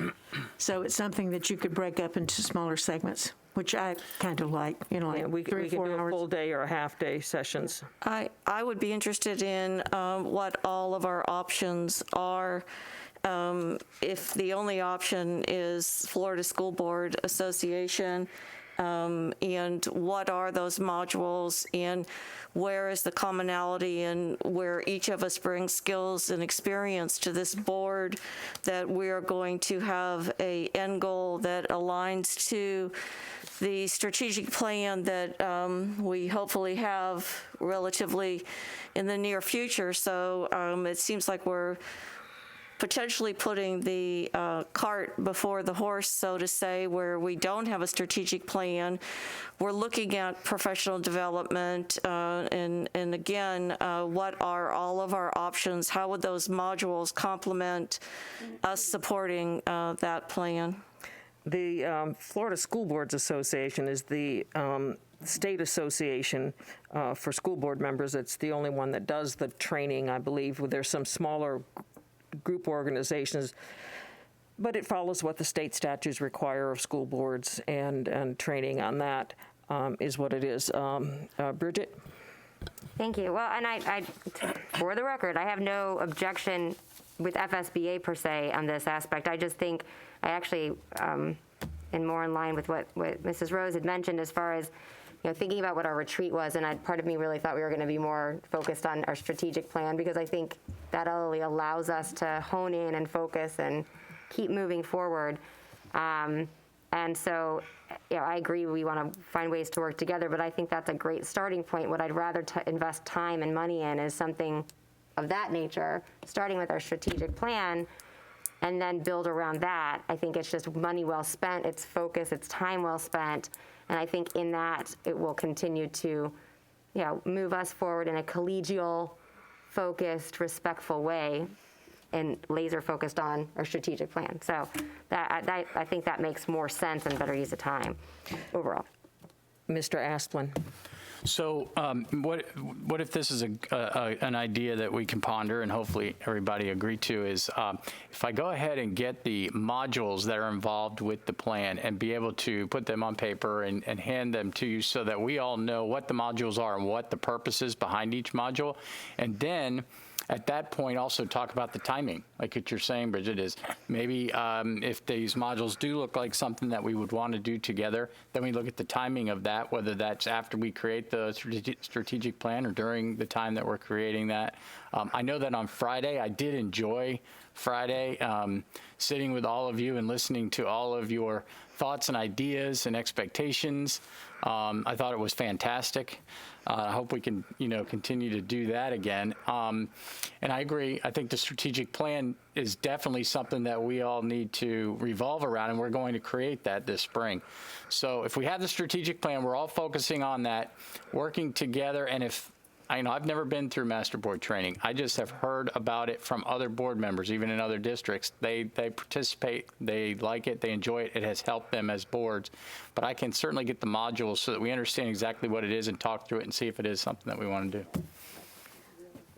And again, the master board training is working, how we can work better together and what our focus is. You know, they were talking about staying in your lanes, a little bit of that on Friday, because sometimes boards want to run the district or micromanage the district, and that's not the role of a school board member. A school board member oversees the superintendent, and the superintendent runs the schools, and part of that, is in that, and it helps school board members better understand and do those things that they need to do, such as the budgeting and some of the other things. It gives them more training in those areas.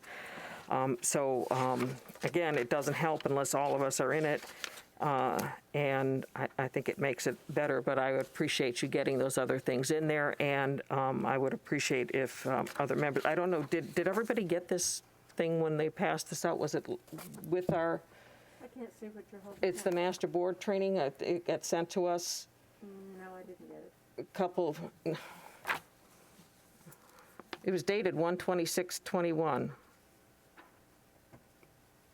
Unless I thought it came in my mail one day, but we'll look, but it's the master board program from the FSBA, and I think anyone can sign on to the Florida School Boards Association website. Yeah, you can. You can't. Okay, so we'll click on that and get this to all of you.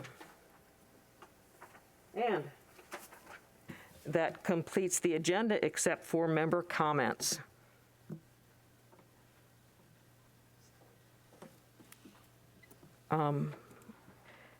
Members, this is our time to talk. We talked last week about how great it was that we could talk about things we want to do in the future or where we'd like to see us going.